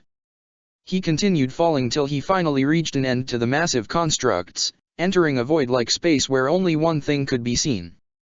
He hit the ground lightly as his cloak fluttered around him before he reached out with one hand desperately towards one of the many swords holding the hollow in place. He had wanted to be Ichigo's only source of power. He had said that Ichigo didn't need any others, and now look where that had gotten him. He wanted to be the only one Ichigo relied on, but there was one wish he prized above all others. Ichigo had to live. He refused to let him die. He grabbed each sword before tearing them out of the hollow's body, not bothering about being careful in his haste. He withdrew the last sword before he grabbed the hollow by a scrap of his shirt and pulled him up. "Heal him," he demanded, though he was sure it came out as nothing more than him begging to the hollow. "Do it. You did it plenty of times before. Heal him. Save him. Do it." The hollow's eyes snapped open for the first time in a long while before it let out large hollow-like roar. It grabbed at Zanjitsu before throwing him to one side, little recognition in the hollow's eyes. Zanjitsu stared at the hollow in shock before he realized what had happened. The hollow had been left down there since he had sealed him down there. No contact with Ichigo, no sensations from the outside world, no person in all that time. It had reduced the hollow to a mindless state in its agony. In one large leap, the hollow jumped upwards, Zanjitsu quickly following upwards. He had been intending to get help from the reasoning side of the hollow. This part of the hollow wouldn't help. He grabbed the hollow mid-flight before slamming it into one of the skyscrapers they had reached in their jump. So consumed in his fight and attempt to drag the reasoning back to the surface, he was unaware the effects happening on the surface. Protector of the Fairies. Duran Bolt watched in fear as the energy started to vanish, revealing Ichigo once again. Unlike before, he could feel a massive amount of energy coming from Ichigo, and it was almost suffocating. That wasn't what scared him the most, however. Both of Ichigo's arms and legs had been replaced by bone-white ones with clawed hands and feet respectively. He could see the destroyed part of Ichigo's Bankai's cloak start to repair itself as it restored the sleeves. It was different than before though, almost alive in its nature as the front broke the straps holding it together and it turned into a mix between solid matter and magic itself, flowing around Ichigo dangerously. Part of it extended upwards to cover Ichigo's head with a hood, but it didn't stop Doran Bolt from seeing Ichigo's face, and neither did it stop him from seeing the changes taking place there. Ichigo's left eye had already changed to the form of it was whenever he had hollowified with his hollow mask, and the mask had also appeared. It was only half complete though, covering the left side of Ichigo's face as flowing white tendrils of the mask seemed to be trying to expand to the rest of his face. One of the biggest changes was Tensei's Zanjutsu itself. The small black blade had expanded massively, turning into something like a broadsword. With Ichigo's magic going out of control, the blade couldn't properly contain the energy, and as such had been forced to expand into a larger form. It was about the size of Ichigo at this point, cracks appearing in places along the blade from the strain it was being placed under. The normal pure black color had dulled as the blade expanded, turning into a light gray. The guard itself had broken apart as the blade expanded, and the chain had snapped too. Taking a step away in fear, Doran Bolt spun round and prepared to run away. He had only taken one step when he ran into something. His eyes slowly looked upwards, begging not to see what he knew was there. Why? Ichigo seemed to ask. Doran Bolt could barely look away in fear, noticing how dead the Ichigo's right eye seemed to look as Ichigo looked down at him, the left eye a complete opposite. Doran Bolt didn't even waste time trying to run, teleporting back as quickly as he could. His foot barely touched the ground when he felt his back collide with something, and the fact that Ichigo was gone told him everything he needed to know about who was behind him. Why? Doran Bolt spun round in fear, smashing his fist against the side of Ichigo's head. Or at least that was what he had wanted to do. The cloak around Ichigo seemed to come alive as tendrils sprouted off him and grabbed his arm. Ichigo seemed to look at him strangely before he grabbed the dagger stuck in his chest, pulling it out without any thought to be careful. The dagger sliced across the rest of Ichigo's chest as it was pulled out before the flesh seemed to knit itself back together, the flesh almost seeming to come alive for a moment in a way similar to the cloak and the mask. A second later and the damage was healed, not even a scar left in place. Monster. Before Ichigo could do anything else, Azuma brought an arm down on the black tendrils of energy that were holding Doran Bolt in place. Ichigo's head spun to face him as he brought the large blade up over his head like it weighted nothing, and it probably did to Ichigo. Azuma knocked Doran Bolt back and was prepared to be sliced in half when he found himself suddenly away from Ichigo, halfway across the arena he had created. He looked up at Doran Bolt in shock before the man gave a hesitant smile at him. "You saved me, I've saved you. We're even." Azuma nodded as he looked towards Ichigo, the Shinigami staring at them intently. "We may have to pay each other back multiple times before this is over. Are you sure you'll be okay?" asked Doran Bolt, his eyes sneaking glances at where Azuma was missing part of his arm. Despite moving to a new location, there was already a small puddle of blood beneath their feet. "Your dash. There's nothing I can do about this. I'm surprised you are so actually showing care for me though. Aren't I an enemy of the Magic Council?" Doran Bolt sighed. "You know who I am then?" "Yes. It's why I'm so shocked you would attack Ichigo over there. Isn't he one of you lot in the long run? He is a wizard saint."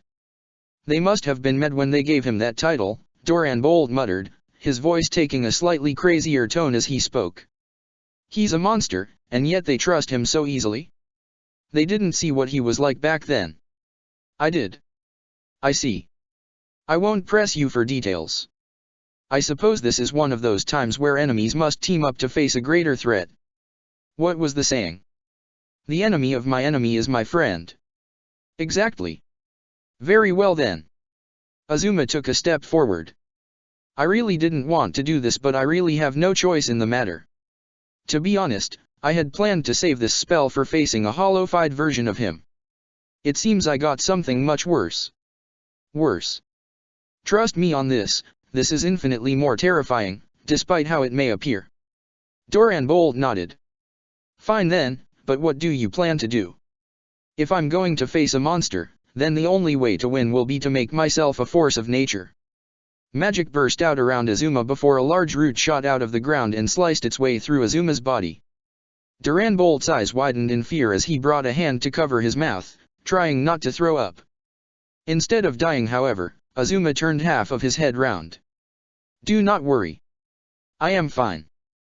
The root that had sliced through Azuma branched off and sliced its way further into the two halves of Azuma's body before roots finally extending out of the sliced halves and reconnected the body back together. A large root burst out of the bleeding stump of Azuma's arm as it slowly started shaping into the missing piece of arm, regaining a human coloring as it slowly remade the limb. Duran Bolt stared at the limb, almost mistaking it for something like Ichigo's instant regeneration for a moment. Looking closely, he could see it was completely different. The limb, while looking a lot like a human's, was still just roots twisted and bound so much until they managed to resemble an arm. The coloring was simply a disguise to make it seem normal. "Are you sure you're not a monster yourself?" muttered Duran Bolt suspiciously, unable to hide the fear creeping into his voice. Azuma didn't seem to get offended, however, actually going as far as to chuckle at the question. "Hardly. This is simply a forbidden spell from my magic, Great Triarch. With this I can truly become a force of nature, as I said before. There is a price to pay for it too. A monster never normally has a price to pay to use its power." "Alright then. I'll get you close and dash." "No need," interrupted Azuma. "He's already moving." "What dash?" Duran Bolt was cut off in shock as Ichigo went from one side of the field to the other, the massive broadsword being brought down on Azuma. Azuma raised up his new arm and the form shifted, the roots hardening and expanding into a large shield to catch the blade against. In the large form the blade had taken, it lacked some of the deadly edge it had gained from being so densely packed with energy. As such, it didn't just cut straight through the roots, instead halting against them before slowly starting to slice through.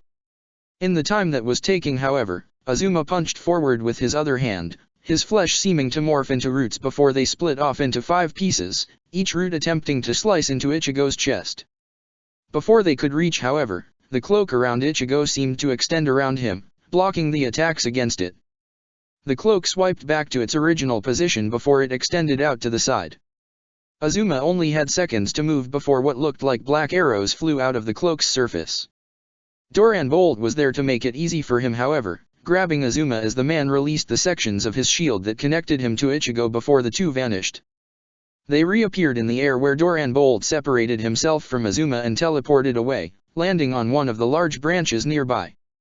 Azuma brought his right arm back as the roots in it shifted and expanded outwards, making a large hammer out of them. With a large battle cry, he swung down at Ichigo, the hammer causing the ground to crack as it made contact. Ichigo's blade, however, was the source of that contact, the large broadsword being held with the large flat side against the hammer to push it back with. Black energy seemed to wrap around the blade before Ichigo sent the hammer up a few meters. In the time it took for the hammer to fall back down, Ichigo had spun round and sliced upwards, a massive black Getsuga Tenshou tearing through the roots like butter. Azuma could see Ichigo for a moment before he vanished, reappearing moments later right in front of him as he slashed upwards. Roots burst out of Azuma's body, deflecting the blade momentarily. Before he could try and retaliate further, Ichigo grabbed onto the roots and threw Azuma upwards. He hit the top of the canopy, thick branches blocking his escape from the area that were cleared a moment later as Ichigo swung upwards, a massive storm of energy slicing up through the air before blowing the entire canopy away.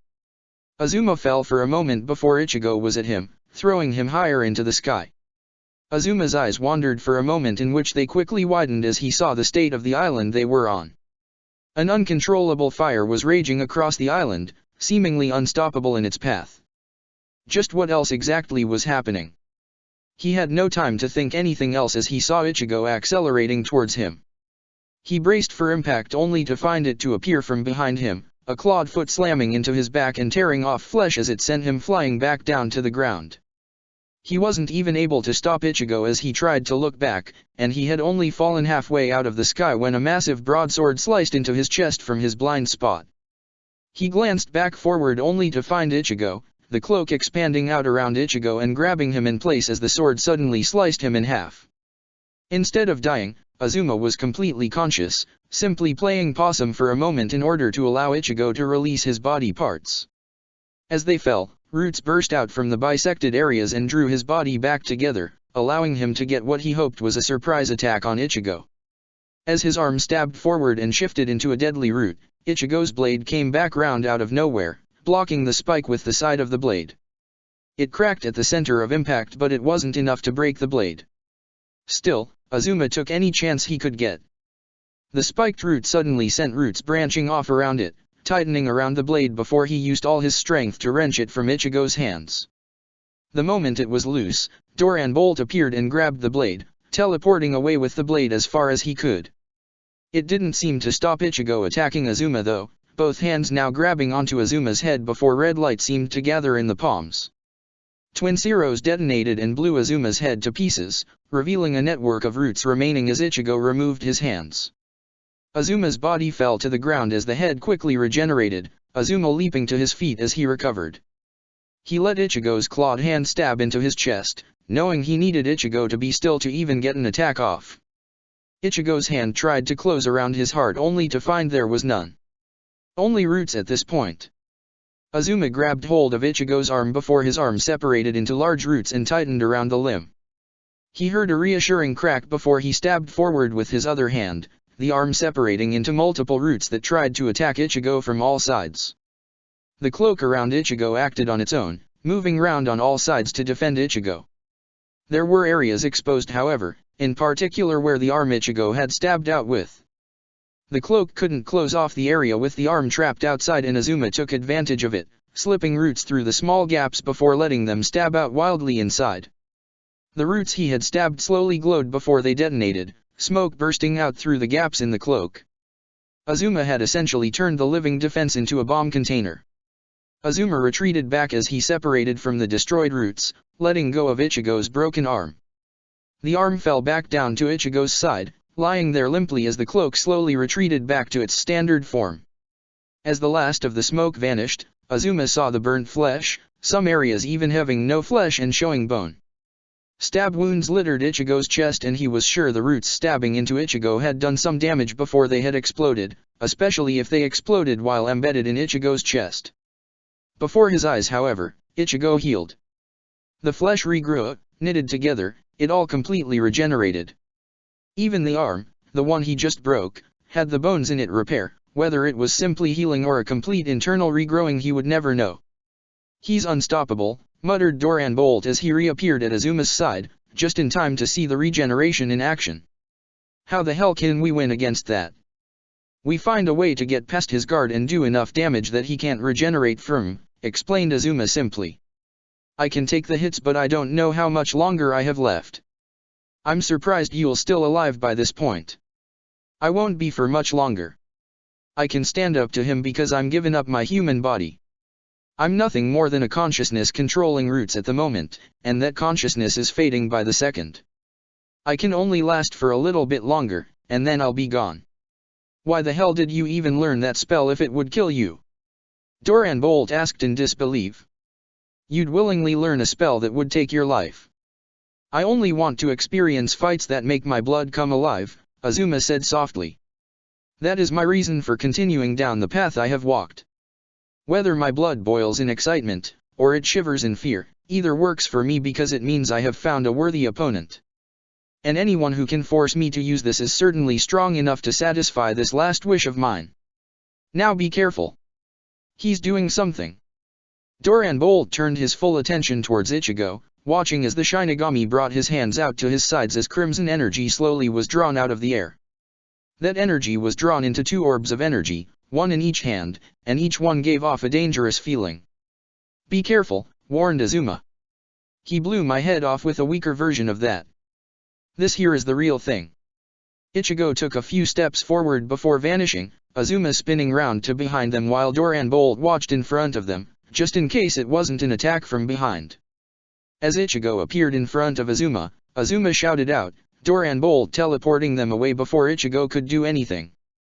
No sooner had they reappeared had Doran Bolt had to teleport again, Ichigo having closed in on them just after they had reappeared. What followed was almost a game of tag and mouse, Doran Bolt desperately trying to shake Ichigo. The problem was that his skill at large distances was still lacking, and it had a delay on it. The fastest activation times was with direct line, allowing him to move to anywhere nearby as long as he could see it, Turning his head was normally how he got around the linear paths, using it to move to other locations that the rest of his body wasn't facing. And yet, despite it all, he had no choice but to move the instant he landed, as Ichigo was too quick. As he appeared at the latest jump point, his hopes at escaping vanished, Ichigo already present at his destination. Had he jumped so much that Ichigo had figured out the trick behind it and worked out the most likely position? It was too late now, as Ichigo was already attacking. At the last moment, Azuma pulled Doran Bolt away and threw him to the side. Teleport. Fear took over and Doran Bolt escaped without even a second thought about it, leaving Azuma straight in the firing line as Ichigo brought the twin zeros up in front of him. Out of each zero shot a massive beam of the same color, ripping through Azuma as he tried to minimize the damage. It was for naught, however, as the two zeros were aimed such that their point of intersect was Azuma himself, the energy blasting outwards in a massive explosion that ripped the ground to shreds and created winds that sent the nearby trees flying away. The energy slowly let up and a strange arrangement of roots remained, slowly started to regenerate as the energy attacking them faded. Ichigo ignored it, however, holding out his hand to the side. A moment later his sword came flying through the trees, Ichigo catching it by the hilt as it spun through the air. He moved straight towards Doran Bolt, stopping inches away from the man who had reverted to cowering in fear. Please. Don't kill me. Why? Why? Why? Because I want to live. Doran Bolt sobbed into his hands, unable to move back any further than he already was with his back pressed against a fallen tree. Ichigo seemed to not properly comprehend him, however. Why? What more do you want me to say? Why? Why? Why? Why did? Doran Bolt froze as he heard the new word. Azuma's voice cut across the clearing, his herd regenerated enough to speak, even if the rest of his body was still being restored. I don't think he's talking about why not to kill you. I wonder, perhaps it's that power. Perhaps the sudden release splintered his consciousness and he's trying to put it back together. Why, did you? Ichigo seemed to struggle as he tried to speak further. He eventually got the finally few words out. Stab me. Doran Bolt's fear lessened as he looked up at Ichigo's face, the right eye that had been so dull slowly gaining life back to it. You've been trying to ask me that of all things. Aren't we allies? Things seemed to snap into place for Doran Bolt. That's why you looked so hurt when I stabbed you, he muttered, more for his own benefit than Ichigo's. It wasn't just pain that I made you feel. It was betrayal. Why? Why? Why? Ichigo kept continuing to say the word, Doran Bolt bringing his hands to his ears and covered them in an attempt to silence Ichigo's voice. Why? A monster like you thought you were my ally. Doran Bolt broke into hysterical laughter, making Azuma seriously wonder about the man's sanity. Why did you think such a thing? I never did anything to warrant such a reaction. We only met briefly all those years ago, the mission where I saw your true nature. Why the hell did you think I was your ally? Juoshiro. The chairman, muttered Doran Bolt in realization. Over the years the man had tried to get him and Ichigo to work together more, saying that he should give Ichigo more of a chance. This was the source of Ichigo thinking they were allies. The work of Juoshiro Yukatake. That was the reasoning behind your idiotic ideas. In that brief moment where Ichigo's attention was completely focused on Doran Bolt, Azuma struck out, his regeneration finally complete as he poured everything he had left into one massive strike. His left arm lost its form as the right arm gained its power, the roots created a large drill-like end as he stabbed at Ichigo. The moment the tip of the drill touched the cloak, Ichigo spun round and slashed through the arm just like he had done earlier, the large broadsword cleaving through the roots as black energy reinforced its power. Ichigo's other arm snapped out and slammed Azuma to the ground, the black energy around the blade intensifying as Ichigo raised it above him. Azuma gave up resisting, no strength left to try and stop the strike. Before Ichigo could start the swing, however, a pair of arms wrapped around him from behind, stopping him in his tracks. To Doran Bolt and Azuma, it appeared like Ichigo had frozen suddenly. They were unable to see Mavis as she gripped onto Ichigo tightly, her face buried in the back of his cloak. Enough, Ichigo, she said softly. It's enough. Come back now. You don't need to keep fighting. Everyone's safe. You've won. Just come back already. Doran Bolt took one last look at Ichigo as he gathered up magic to escape with. I'm sorry, he finally muttered, hoping it would be enough. I'm sorry, all right. Doran Bolt vanished, but Ichigo no longer tried to pursue him, the life that had dulled in his right eye fully returning after hearing Mavis's voice. As if a spell had been broken, Ichigo collapsed backwards onto his behind, the large broadsword being stabbed into the ground as he fell in an attempt to hold himself up. Mavis shifted herself around so that her arms were now dangling around his neck, floating off the ground as she leaned over his shoulder to look at Azuma. With one hand still grasped around the hilt, Ichigo stared down at Azuma's fallen form, already deteriorating as the last of his magic left him. I assume you did hear some of what I said about my magic, said Azuma when he saw no confusion on Ichigo's face. The silent stare was more than enough answer for him. That saves some time. It feels strange to be saying this to my killer, but thank you. It was fun, I'd like to say. And you're okay with this ending? I didn't dash. Don't be ridiculous, said Azuma, cutting Ichigo off. Our duel is over. You won. I'm entirely satisfied. But that wasn't me. Wasn't you? You can't try and hide from the truth. When you were turned by Nirvana, that wasn't your fault. Victory like that can't be yours. This though, that was all you. It's just part of you that you never truly understood. This wasn't instincts that won, but simply the bottomless strength you possess. I do wonder, how far will you go in this world? Exactly what is out there waiting for you? If you would grant a dying man's last request, let me know the name of my killer. Ichigo. Ichigo Kurosaki. Kurosaki, eh? Azuma let out a last laugh. Well, that makes a whole lot of sense now. The last roots that made up Azuma's body untangled and broke apart, the man's consciousness fading away as his magic ran out. Ichigo looked down at the body for a moment before his eyes slowly shut, his body falling sideways till he was lying beside his sword, his hand still holding the hilt. Mavis had to quickly let go of him before she was pulled down into an awkward position, slowly floating back around till she was sitting by his side. You can come out, Ziref, she said, not bothering to turn away from Ichigo as she spoke. I can sense you over there. How funny, commented Ziref as he stepped out of the shadows, his body still holding traces of black energy from the magic he had been using. Why is it that you were the only one to even know I was there and everyone else didn't? Not even your precious Ichigo sensed me. You want me to treat you by the standards set by humans. Ziref scoffed. No, I suppose I do not. Now, as much as I love talking to you, Mavis, I have things I need to do. Step away from the hybrid. Mavis's head snapped round in anger when she heard the disgust and hatred Ziref's voice had contained as he said that last word. I don't like you using that word as an insult. Why not? That's what he is. That pathetic abomination.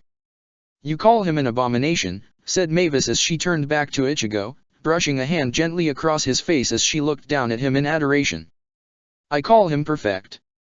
Of course you would. Because you don't care for the world if I remember correctly. All you care about is a master. Well, why not me? Mavis's hand froze against Ichigo's cheek, her head slowly turning round to face Ziref sadly. I'm sorry, Ziref. I'm Dash. I don't want to hear your excuses.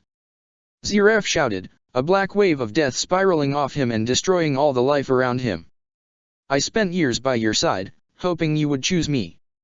You were choosing me, I could see it. You were one of the first people that ever accepted me, despite all the death I caused. And then he appeared, that accursed hybrid, and he ruined everything. You saw him once. You didn't even talk to him, you just watched him from bushes, and yet you still chose him over me. Black sparks of energy flickered to life around Ziref, surrounding him in a protective embrace. What was wrong with me, Mavis? I've lived for 400 years. I've got far more wisdom of the world than that thing will ever have. I've spent decades strengthening my magic. I don't just kill, I create. My demons were fresh life into the world. And, just like him, magic favors me. So why? Why is he so special? Mavis turned away from Ziref, looking back down at Ichigo. Because he has yet to give up on the world. Ziref froze, the magic around him being drawn in closer as if to protect him. You know it's true. The world has lost meaning to you. It's just a sinful existence to you, and one that should be eradicated at that. I don't want a master like that. Besides, he's special to me. A child with strong enough will to become a hybrid, to not die in the process, and a desire to protect everything around him. He's simply irresistible. Not just to me but to others too. Yes, said Ziref with a laugh. I guess I do want to eradicate sinful existences. I'll start with his.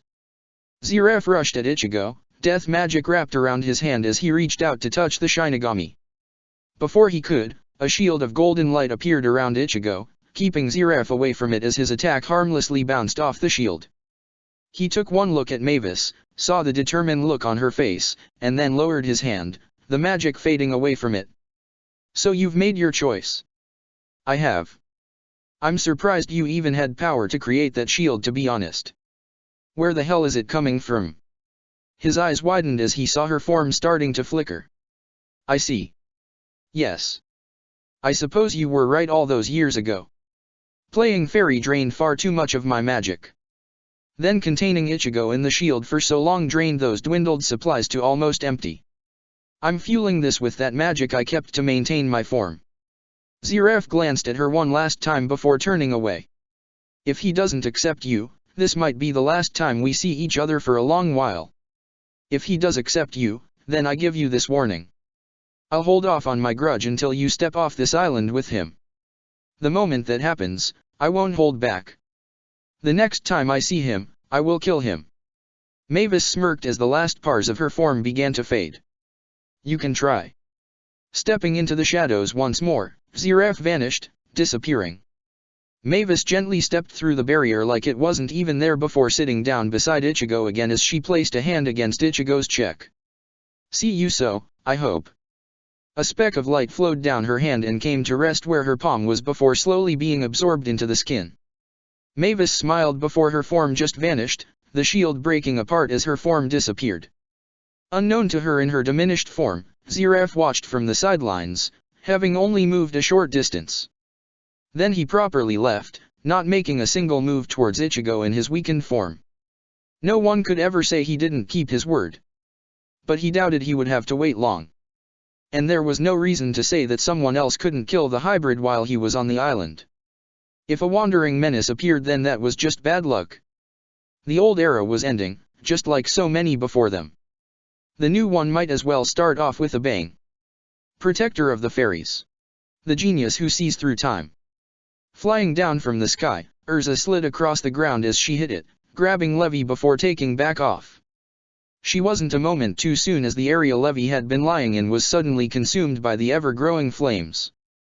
Whoever had put Levi into this state was either long gone or being consumed by the flames, and after all the pain her guild was being put through, she couldn't find it in her to care if it was the latter. Now all that was left was to get back to the camp quickly. From just a brief look at Levi, she knew the girl would need medical attention. She was barely moving, almost so little that she was afraid Levi wasn't breathing if not for the slow up and down movements from the girl's chest. And then there was the potential problem if she had breathed in too much of the smoke from the flames. There was no time to waste. She put as much power as she could into the armor, even stripping off some of the armored pieces that were there for protection in order to increase her speed that much more. The process of getting back was far smoother than the first trip, no need to search for anyone below and no need to limit her speed somewhat. It took longer than she liked before the base came into view, and she had to brace herself considerable as she tried to slow down in time, just managing to land on her feet and keep Levi safe in her arms. Myra. Myra stuck her out of the general medical tent before spotting Levi in her arms. Her head instantly vanished back inside and she wanted to scream at her to ask what she was doing until Wendy suddenly came out of the tent, hurrying as fast as her legs would take her. "What's wrong with Levi?" said Wendy hurriedly, her magic already activate as she looked for what was wrong. In her experience with everyone, it seemed people liked to talk about things to keep their mind from thinking the worst. She barely paid much attention to Urza's words, however, as she looked over the injuries Levi had. "Move her in with Gajeel," Wendy said, her tone changing from the kind timid voice she normally used to one that even Urza found herself obeying.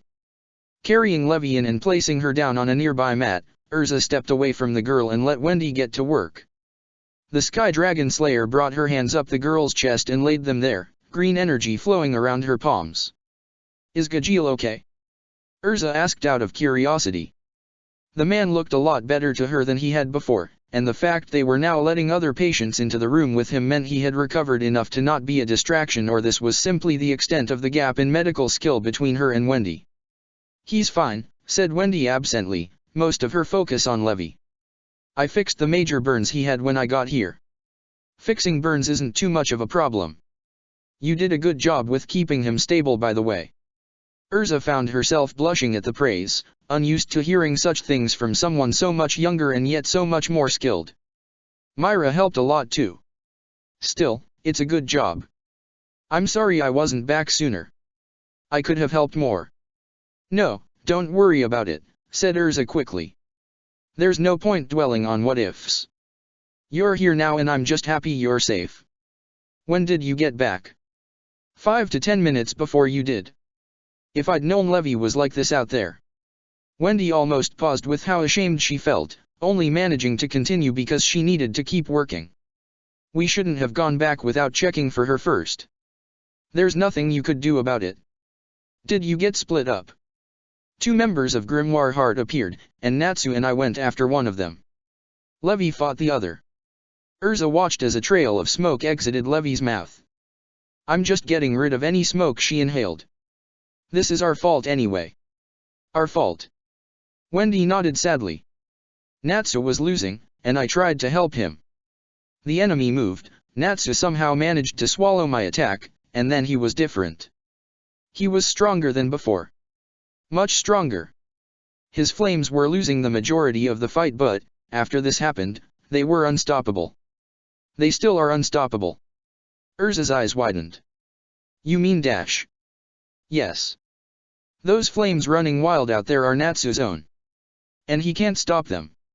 Trust me, he's tried. I've never seen him look so defeated when he realized it wasn't working and that there was nothing he could do. It's not his fault, but I can't deny that we have a problem. Stay here and heal Levi. We may need to move, so be as quick as you can." "It's not the best idea to move her and Gajeel, you know," said Wendy just as Urza was reaching the tent's flap. "They're going to make it, but that doesn't mean it is safe to move them about right now.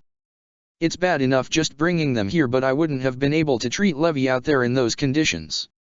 The flames would have gotten us before I could even do much to help. There may not be a choice. Do what you can." Urza quickly crossed over to the other tent before scanning the room's occupants. "Is this everyone?" Myra nodded as Urza counted. Including her, they had 8 people who could help with what she had planned. Her, Myra, Fried, Kana, Lysina, Lucy, Panther Lily, and finally Natsu.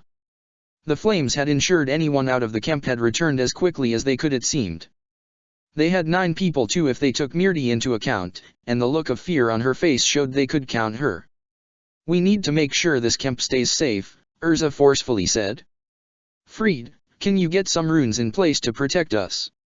"I'll get on it now," Fried said, quickly moving out of the tent to get to work. Urza quickly looked among the others. "All right, we need to form an empty space to cut the fire off from expanding any further. We need trees cut down and pushed away. Limit the spread as much as we can. Mirti, you can create blades, right?" Mirti nodded. "My red blades should be able to do the job." "Good. Lucy, we'll need your help on that too. Get a spirit out that can help with the job as much as it can. Kana and Lysina, we'll need you two to help move the trees once they fall to avoid any further spread. Panther Lily, you alternate between helping them and flying around in the sky to get an idea on how close the flames are getting. Happy and Carla should always stay up there, passing on any emergency warnings if the flames get closer." Urza quickly turned towards Myra. "Think you can manage a takeover?" "Positive." "Good. Use as much destructive power as you need to blow holes in the forest around us.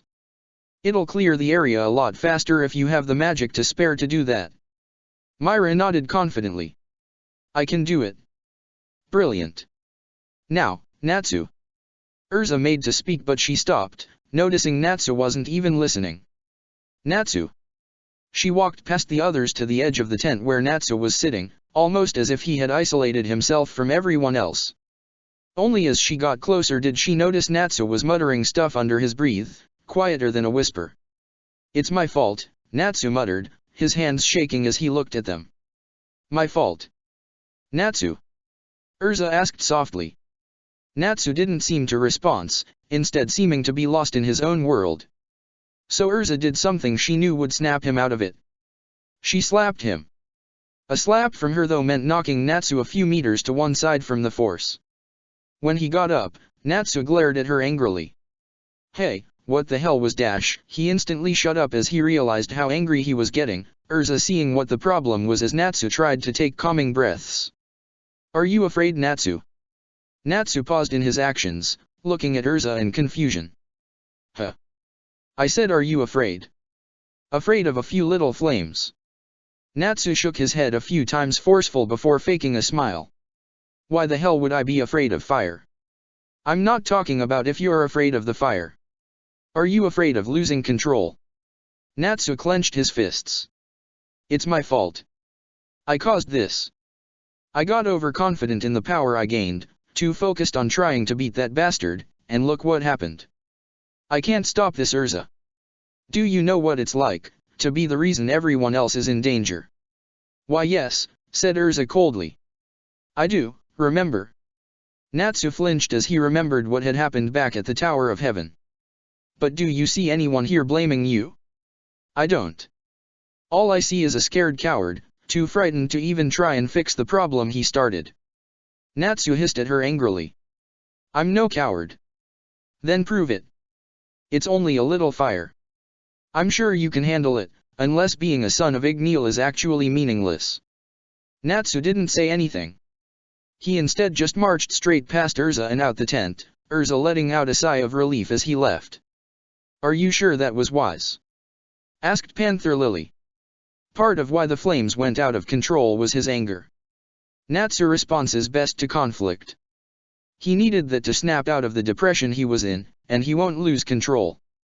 These flames aren't the same as the ones he naturally uses according to Wendy.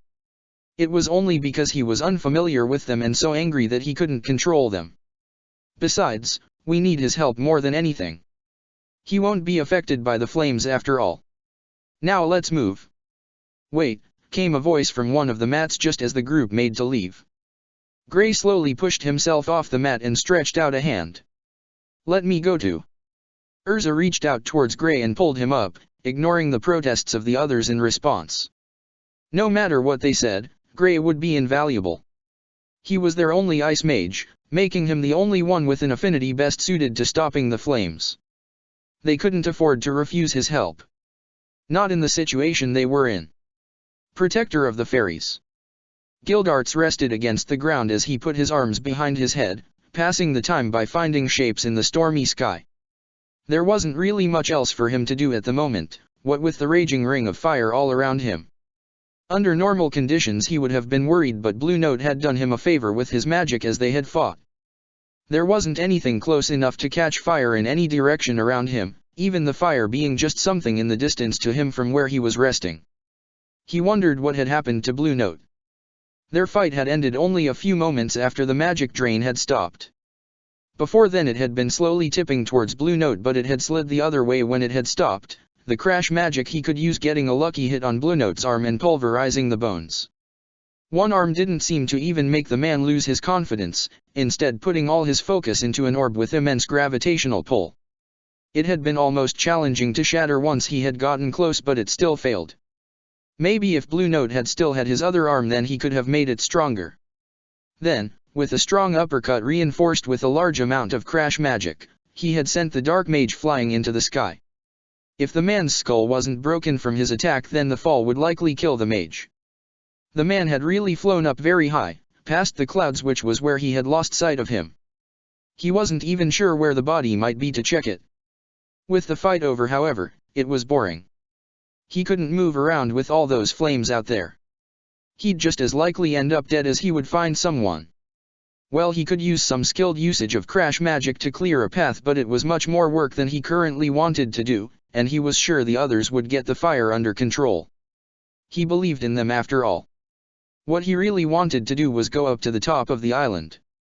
That was where the great Tenro tree had been taken down from, and that was the same area he had felt that massive surge of magical power. Maybe the others had noticed it, maybe they hadn't. He might have missed it if not for having been relaxing with his fight over. It confused him more than he wanted to admit. It was definitely Ichigo's magic, he was certain of that. What the kid was doing up and about was anyone's idea, but at least it must have meant that he was doing okay somewhat. That last part was possibly wrong now though, as it had been the great Tenro tree that was stabilizing his condition temporarily. The magic though, it had been strange. He himself possessed a lot of magical power, but the amount he had felt suddenly was astronomical. It was less like a floodgate had been opened and more like a dam had been taken down. And yet, despite it all, he had still been barely able to sense it, like it was at the edge of his senses. What was more was how the magic itself felt. It was like any power Ichigo had released before was inferior to it, or perhaps a better comparison would have been that it had felt less complete. The magic he had felt, that was almost like a finished product in his opinion. It felt complete, and yet at the same time it felt like a piece was missing or that it wasn't refined enough. The moment the flames died down he would have to investigate. Something had happened up there, and he wanted to know what. His eyes suddenly froze in their wandering before he pushed himself up into a sitting position, his head turning to one side and looking into the distance. He could feel something. Something he hadn't felt in a very long time, and it was like the person had just appeared out of thin air. At the same time, he could sense someone else with that person. He barely noticed he was crying as he identified that second person as well before he quickly wiped them away, glad no one was there to see them. "You're always 3 steps ahead of everyone, aren't you, Kisuke?" he muttered. Far away at the camp, Wendy froze herself, turning to look behind her where she had suddenly seen a flash of something. Her sight had practically gone haywire at such short distance, the magic she saw instantly being recognized as the one back during the Nirvana crisis. The man was already gone by the time her head was finished turning, however, but she still let out a gasp as she saw the man who had been left there. Lying on the ground in front of her was the body of Makaroftriar, his chest beating up and down slowly. "Protector of the fairies. Where are you?" asked Altair out loud, walking at a quick pace through the forest. The dense flames surrounding her posed no threat to her as, before any flames could reach her, they faded away. She glanced back from where she had come from before exiting the last part of the forest around her, ending up at a large stretch of land that led to a cliff edge. It was inconvenient, but it would be a massive waste of energy to continue further in the conditions the island was in. There was nowhere for Ziraf to run to anyway. My, said a voice from behind her, causing her to freeze. She had barely sensed the man appear, her head snapping round to identify the newcomer. Already her orb had generated from its hidden space and was being sent at the person, someone she didn't recognize in the first place, so she knew he had to be an enemy. As the orb was about to connect with the man, he brought up a wooden cane and blocked the strike, the wood not even cracking from the pressure. "Now is that a way you create new people? My, you really are uptight. You won't get a boyfriend if you keep acting like that, you know." "Who are you?" Altair asked, making the orb split into 20 more and surround the man. "Are you with Fairy Tail? I don't recognize you." "I suppose you could say I am, but it has been a while since I teamed up with them as a whole." The man reached to his shirt and pulled part of it up, revealing a guild mark on the side of his stomach that she instantly recognized as Fairy Tail's. The man suddenly seemed to smile sheepishly as he pulled his shirt back down, rubbing the back of his head and letting the cane hang loosely behind him in the process. "Ah, I'm not really supposed to still have the mark though. Don't tell the master, will you? He gets really mad at me every time I show my face. You'd think he hates me or something." Altair couldn't decide whether the man was a fool or not. Everything about his appearance, from the green coat and haori to the wooden sandals and striped white and green bucket hat to even the messy blonde hair, screamed that he was a laid-back kind of guy, more fool than anything else. And yet he seemed to make her entire body tense up in fear whenever his eyes looked at her, and she meant properly look at her. Not like they were now when they were simply scanning her in amusement, but when she had first launched her attack. It was the sudden coldness that had been in the eyes as they watched her magic in action, as if he was dissecting it piece by piece. "May I ask your name, miss?" said the man, even going as far as to hold out a hand towards her despite the distance between the two. He glanced at the orbs surrounding behind before using his other hand to gesture at them, a nervous laugh escaping from his throat. "Ah, could you also remove the dangerous-looking orbs around me? I'd really appreciate it." "Me?" Altair smirked arrogantly. "Altair Milkovic, leader of the Seven Kin of Purgatory." "Ah," said the man, withdrawing his hand and bringing it down on the other as a fist. "Those weaklings. Does that mean you're just a bit stronger than a weakling?" "Weaklings? How dare you?" Altair had the orbs rapidly spin, increasing their deadliness as she prepared to send them all at the man. In response, the man quickly raised his hands in surrender, unable to back away with them surrounding him on all sides. "No, don't get so mad," the man quickly said. "I'm just stating my observations." The hat on the man's face slid down a bit, casting a shadow across his eyes as they turned cold. After all, they'll all dealt with by now. Altair froze. All dealt with? She had seen the explosion in the distance and sensed the massive amount of power coming from the great Tenro tree, definitely not belonging to Azuma, and she had seen the uncontrollable fire that wasn't the color of Zankro's flames, but for others to have lost as well? Was that phoenix she saw earlier not Rustyros? And what about Mirti? Was she okay? "You might as well give up," the man said, the smirk on his face showing he could see the internal confusion going on inside her head. "That deputy commander your guild has lost not too long ago as well. Only you and your guild master still stand, and you really think you can win with those odds? Well, crazier things have happened, but they won't happen for you." "My daughter," Altair muttered, anger appearing in her voice. "Mirti, is she all right?" The man shrugged. "How should I know? She might have ended up like the majority of your little group. I'm not sure how many of you are actually still alive." Altair couldn't listen to another word. She gave her command to the orbs and they all shot forward, hitting the man as a surprised look suddenly crossed his face. The orbs started digging into him before her victory was suddenly over, the man exploding like a balloon. A slow series of claps appeared behind her and she spun round, already moving away from how close the man had suddenly been. He looked no worse for wear, not even a scratch on him. The man chuckled at her actions before he pulled out a small black sphere from his pocket. He suddenly held it up to his mouth before he seemed to blow into it, the object expanding until it suddenly snapped into the form of the man in front of her. The man grabbed his lifeless double before pulling at its cheek, smiling at her all the time while he did so. "Do you like it?" he asked curiously. "A nice little invention of mine. Makes the perfect little decoy when needed." When? The man brought a finger up to his chin in thought. "That's a tough one."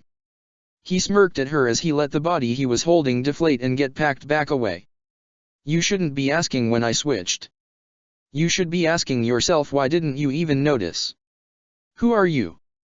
The man gave a mock bow, his eyes not leaving her even as his head lowered. "I'm just a humble little observer, enjoying watching events unfolding. I suppose I should give you a name however. Kisuk Urahara." Kisuk Urahara. Altair felt her blood freeze. She knew that name. The genius scientist of the Magic Council that suddenly vanished years ago, never to be heard from again. Why the hell was such a person here, helping out Fairy Tail? "I see you do know me if your reaction is anything to go by." Kisuk sighed, tilting his head accidentally as he leaned his head against one of his hands. "Never get a reputation, it really gets bothersome sometimes." Altair wasn't listening, instead sending all the orbs flying straight at Kisuk. As they were about to reach him, Kisuk grabbed the handle of his cane and withdrew a blade from within it, slicing the orbs in half before they could connect. The last few pieces hadn't even hit the ground when he was already sheathing his blade again, his smirk never vanishing from his face. "Now that wasn't very nice. I thought we were having a pleasant conversation, you and I. Like I can treat you lightly after you said something like that," Altair responded harshly. "You're a good actor, but your eyes are too cold to play the part right when you let it slip. They aren't human enough. My, aren't you a smart little lady?" Don't think I haven't noticed what you're doing by the way. Kisuk waved his hand out around him as orange cubes appeared around the remaining pieces of the orb Altair had used. You were planning to repair them, weren't you? A good plan. Launch a surprise attack with a weapon though to be destroyed. Definitely original in the long run of things, but it is far too textbook when you consider what your magic is. Reaching for the hilt of the cane again, Kisuk withdrew the blade from the sheath slowly, drawing out the tension between the two mages. Now surely you have more to show me. Or is this the extent of the magic, arc of time? Altair clenched her fists in anger. This man had seen exactly through her plan and, beyond that, he knew what magic she used. She took a deep breath as she forced herself to calm down. Fighting angrily wouldn't win this for her. The man in front of her was too intelligent for that. She'd be playing right into his hands, and she'd probably wouldn't even notice until the trap was sprung. You won't make the first move. Kisuk let the sheath part of the cane fall to the floor as he raised his hand towards her. Hey to number 31, Shakaha. Altair quickly brought her hands together, quickly resorting to the magic she inherited from her mother. Ice make, dahlias. Large flowers spread from the ice she released from her hands, blocking the Kida spell before it could reach her. That was her initial thought before one of the flowers shattered under the heat of the attack. While being primary a destructive attack, the Kida being used also had an element of fire to it, one that was equally as strong against ice as it was weak to it. For it to be breaking her attack so easily meant the threat level of the Shinigami was much higher than she had ever predicted. This wasn't just him using a Kida spell. This was him casting a perfected version of it. I must say, I did not expect to see this kind of form of ice make magic after the last user of it died, said Kisuk in interest, appearing by one of the ice flowers and brushing a hand across it. I never had the pleasure of meeting your mother Miss Milkovish, but I did hear about her talent at organic ice make magic. Quite an achievement to be able to use when it isn't even your primary magic, but you've still got a long way to go if you want to master this. Altair smirked as she saw Kisuk still had his hand on the flower, quickly manipulating her magic to have the flower attack him. It had barely started to move when another blast of Shakaha shattered it, Kisuk slowly taking his hand away from the wreckage in disappointment. Now look what you made me do, I was enjoying looking at that. Shrugging, Kisuk tapped the side of his head. At least I've got it all up here now. I won't forget it anytime soon. Barely listening to Kisuk, Altair raised her hands up and brought them together before slamming them against the ground. Ice make, bloom. Vines snaked out of the ground with large flowers along them with sharp thorns at the edges. Kisuk glanced up before darting between the whipping vines, his sword slashing around him before each vine fell to the floor one by one. Bringing the blade back up to his right side, Kisuk caught the edge of Altair's own sword against him own, a smirk across his face. How interesting, Kisuk said as he glanced at the blade Altair was holding. That's an interesting old relic. Now where did you find that? None of your business. Her magic poured into the blade and the clock face in the hilt started spinning rapidly. Rust spread across Kisuk's blade from where the two blades intercepted one another and kept spreading until Kisuk backed away, his eyes flickering down towards his blade. Such a deadly magic, he muttered, an aura of energy spreading down to his blade and coating it in energy. The rust slowly faded away before the blade was restored to its original form. You accelerated the age of my blade, but you see that only goes so far. My blade would rust if left for a very long time with no one to give it energy but supply some magic to it and it will fix itself back up, ready to fight again. Kisuk glanced back at Altair's sword. I'm still curious where you got it. I found it, said Altair simply. The look of annoyance on Kisuk's face almost mirrored that of a child not getting what they wanted. I know that, Kisuk said, pouting as he crossed his arms as he let his sword dangle away from him. But where? Those things are rare, and I mean extremely rare. We're talking about the kind of rarity where they get hoarded by annoying politicians. Kisuk sighed. There's about 5 or 6 in the Magic Council's possession that I had the chance to play with, but they never let me break them down or run any tests that might have damaged them. Important artifacts they called them. I called them the key to future weapon advancements. Tell me, did that blade look like that when you got it? Altair slowed nodded. No, but I see why that is no business of yours. Kisuk seemed to completely ignore most of what she said, however, instead focusing only on the first word. I thought so. You're too natural holding it, which kind of made me assume it had adjusted itself to fit you rather than the other way round. I can't believe you found an unattended blade though. None of those the Magic Council had were like that. They were already set towards certain magic types and styles. What I would have given to have been in your place. Kisuk suddenly glanced at the sword he was holding. Now don't worry my lovely, you're still my favorite. Gripping the sword normally again, Kisuk held it to one side. Now then, I do have some business to attend to, so as quickly as Kisuk suddenly vanished, he reappeared right in front of Altair, his sword slashing upwards to slice Altair clean across her chest.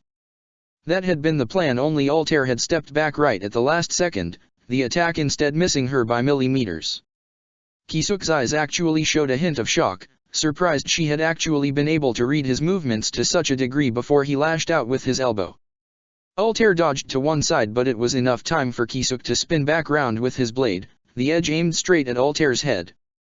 Altair's own sword came up at the last second, deflecting the blade rather than stopping it outright before she used the opportunity to lash out herself. Kisuk dodged easily to one side before he suddenly hurriedly dodged backwards, Altair having attacked where he was moving as if she had already predicted he would move to there. My, Kisuk muttered, a lot of his act dropping in how close Altair was getting to striking him. He quickly brought his blade up as he deflected a rapid flurry of attacks from her, each attack intended to inflict life-crippling injuries. He would have complimented her on the accuracy of her attacks if not for the surprising skill she had at reading his movements. The only reason she hadn't managed to hit him was simply down to greater speed. Darting away, he glanced at Altair as she made no move to chase after him. In fact, she seemed to be panting a little.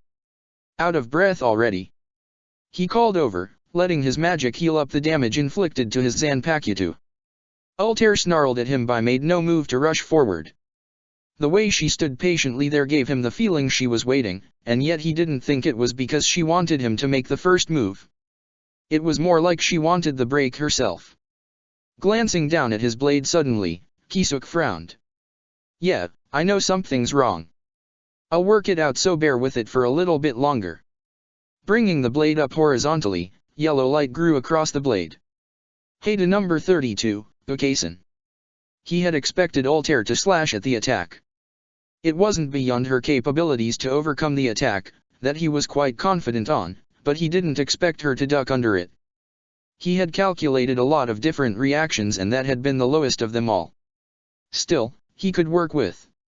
His original plan had been for the attack to shatter against her and to morph it into a Rikujukura, but it seemed that was no longer possible. Still, he always had a plan for every outcome. This was no exception. Bakuda number 63, he said as he raised his palm out towards her. Sajusabaku. The energy from Okasan broke into two pieces that reversed their direction, snaking towards Altair as they tried to wrap around her. As they were about to grab her, Altair seemed to dart through the small openings they had. They were only there for brief moments, and yet she was doing it so quickly, as if she had already been aware of where they would be. As she was getting past the last bit of the chains, Kisuk appeared from above her. Her sword was already swinging at him as he appeared, surprise completely crossing his face before he was forced to do something very stupid. His sword wouldn't come up in time, too far into its swing with Altair already moving out of its path, and not enough time for a quick barrier. Instead he used his free hand to grab hold of the blade, reinforcing his hand with energy as he gripped the sides of the blade tightly to stop it moving any closer. That almost got me there, said Kisuk, wiping a bit of sweat of his brow as he let go of her sword and moved back. Your reaction timing is a scary thing. I don't lose. Not to anyone. I suppose you wouldn't normally. Suddenly shooting forward, Kisuk rapidly struck out at Altair, aiming for her hair. He smirked as he saw Altair quickly trying to dodge. I thought there was something up. Come on, let me see that lovely eye of yours. With one final swing, Kisuk's blade sliced off the hair covering Altair's eye, finally getting it revealed to him. In the center of the eye seemed to be what looked like a clock face, the hands of the clock currently pointing straight at 12. Kisuk stepped back and watched the hands of the clock slowly start turning backwards, continuing until they finally returned to 12 again, what he assumed was the start position. How did you know? I didn't, Kisuk admitted, his sword lazily hanging by his side. But something bothered me about how quickly you could react to things. You lack the speed to dodge me at those short distances, and yet you managed to stay one step ahead of my movements, not enough to get a killing blow though. I doubt you normally face people who can still keep up with you. And then there was the eye, said Kisuk, pausing for breath. It was only a hunch, but you seemed to hide it very well behind your hair. I wanted to know why. Maybe I would have been wrong. Maybe I would have been right. The moment you tried so hard to dodge those strikes, however, told me it was even more important than I originally thought. Kisuk glanced at the eye coldly, Altair shivering as she felt his gaze on her eye. If I remember correctly, you were even quick to dodge the first strike before you even knew what my objective was. The fact that your eye is like a clock means you got your hands on some pretty powerful time magic stuff, meaning you somehow saw my reaction to your eye when I cut your hair with the first strike and acted to make sure I couldn't get it on that first strike, least I figure it out. Kisuk shook his head. Ah, but you didn't count on the reaction being the same whether I got you on the first strike or not. I'm a suspicious person by nature. You think I would just leave it alone once I had it in my sight? You've been doing this for a while too, using that eye to let you dodge my attacks and try and kill me. But there's a time limit. At least 1 second for those hands in your eye to move a 12th of the way round, which means a total of 12 seconds till it returns to full power. But looking too far ahead into the future won't help if I react to your reaction 1 second in. It's very likely you can move those hands in intervals of 12ths, meaning you have to memorize as much as you can in that 1 second before it snaps back. That's also why you waited for me to attack. You didn't force the advantage because you yourself needed rest. Your dash. Don't interrupt, said Kisuk suddenly. I'm on a roll here. Now let's consider this a bit further for a second. Seeing that eye does make me think perhaps you can see into the future, but it isn't that. It's much more powerful since you permanently bound your eye to the magic. My answer to this is right over there. Kisuk stretched out an arm towards the fire in the distance. The fire? I hardly see dash. I've been wondering for a while now. The fire over there has been a little bit too jumpy. Like I'm watching a film and then a section of it suddenly gets skipped. That's your magic happening. You're rewinding time. Altair hid the shock and fear of how easily her magic had been deducted with a smirk. You sure you got that all right? If I'm rewinding time, then it doesn't explain the flame part of your little speech. Kisuk returned the smirk, however, causing Altair to lose hers. A nice attempt, but I hadn't finished. Rewinding time with the power of a human is impossible. Look at you, you're using all that power and you have yet to beat me. The flames are an indication that you don't rewind all time, but rather only the time within a localized area, more specifically within 50-meter radius at the very least.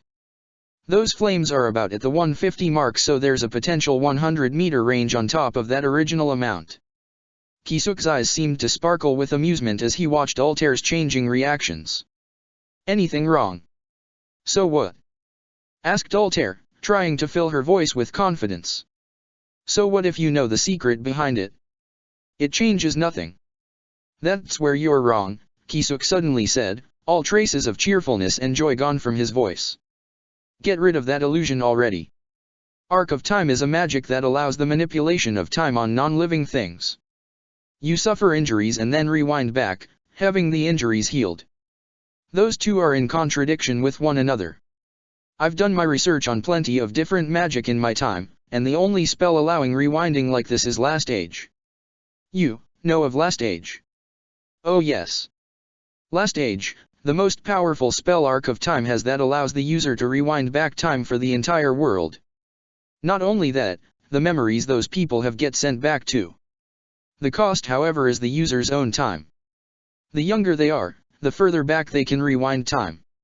What you are using is something similar to Last Age but on a massively smaller scale, also not allowing anyone's memories by your own to travel back. But even that should have a massive strain on the body, a strain which would require a booster to relieve some of the stress off you. Show it to me. You think I'll listen to you? I'm wasting my time asking. Fine, I'll do it myself. Rushing forward, Kisuk snapped out with his Zanpakuto, the strike almost hitting Altair across her leg. Instantly Kisuk noticed how the clock hands were now at 1 o'clock, providing to him instantly that he had originally hit. "Look at you," said Kisuk as he kept swiping out with kill strikes. Each time Altair barely managed to block the strikes with her own sword or to dodge them, but Kisuk could see the clock hands being moved as he kept pressuring her. He was impressed that they didn't always move though, proving that it wasn't just all forewarning that allowed her to live so long. "You're running out of times that you can keep using that."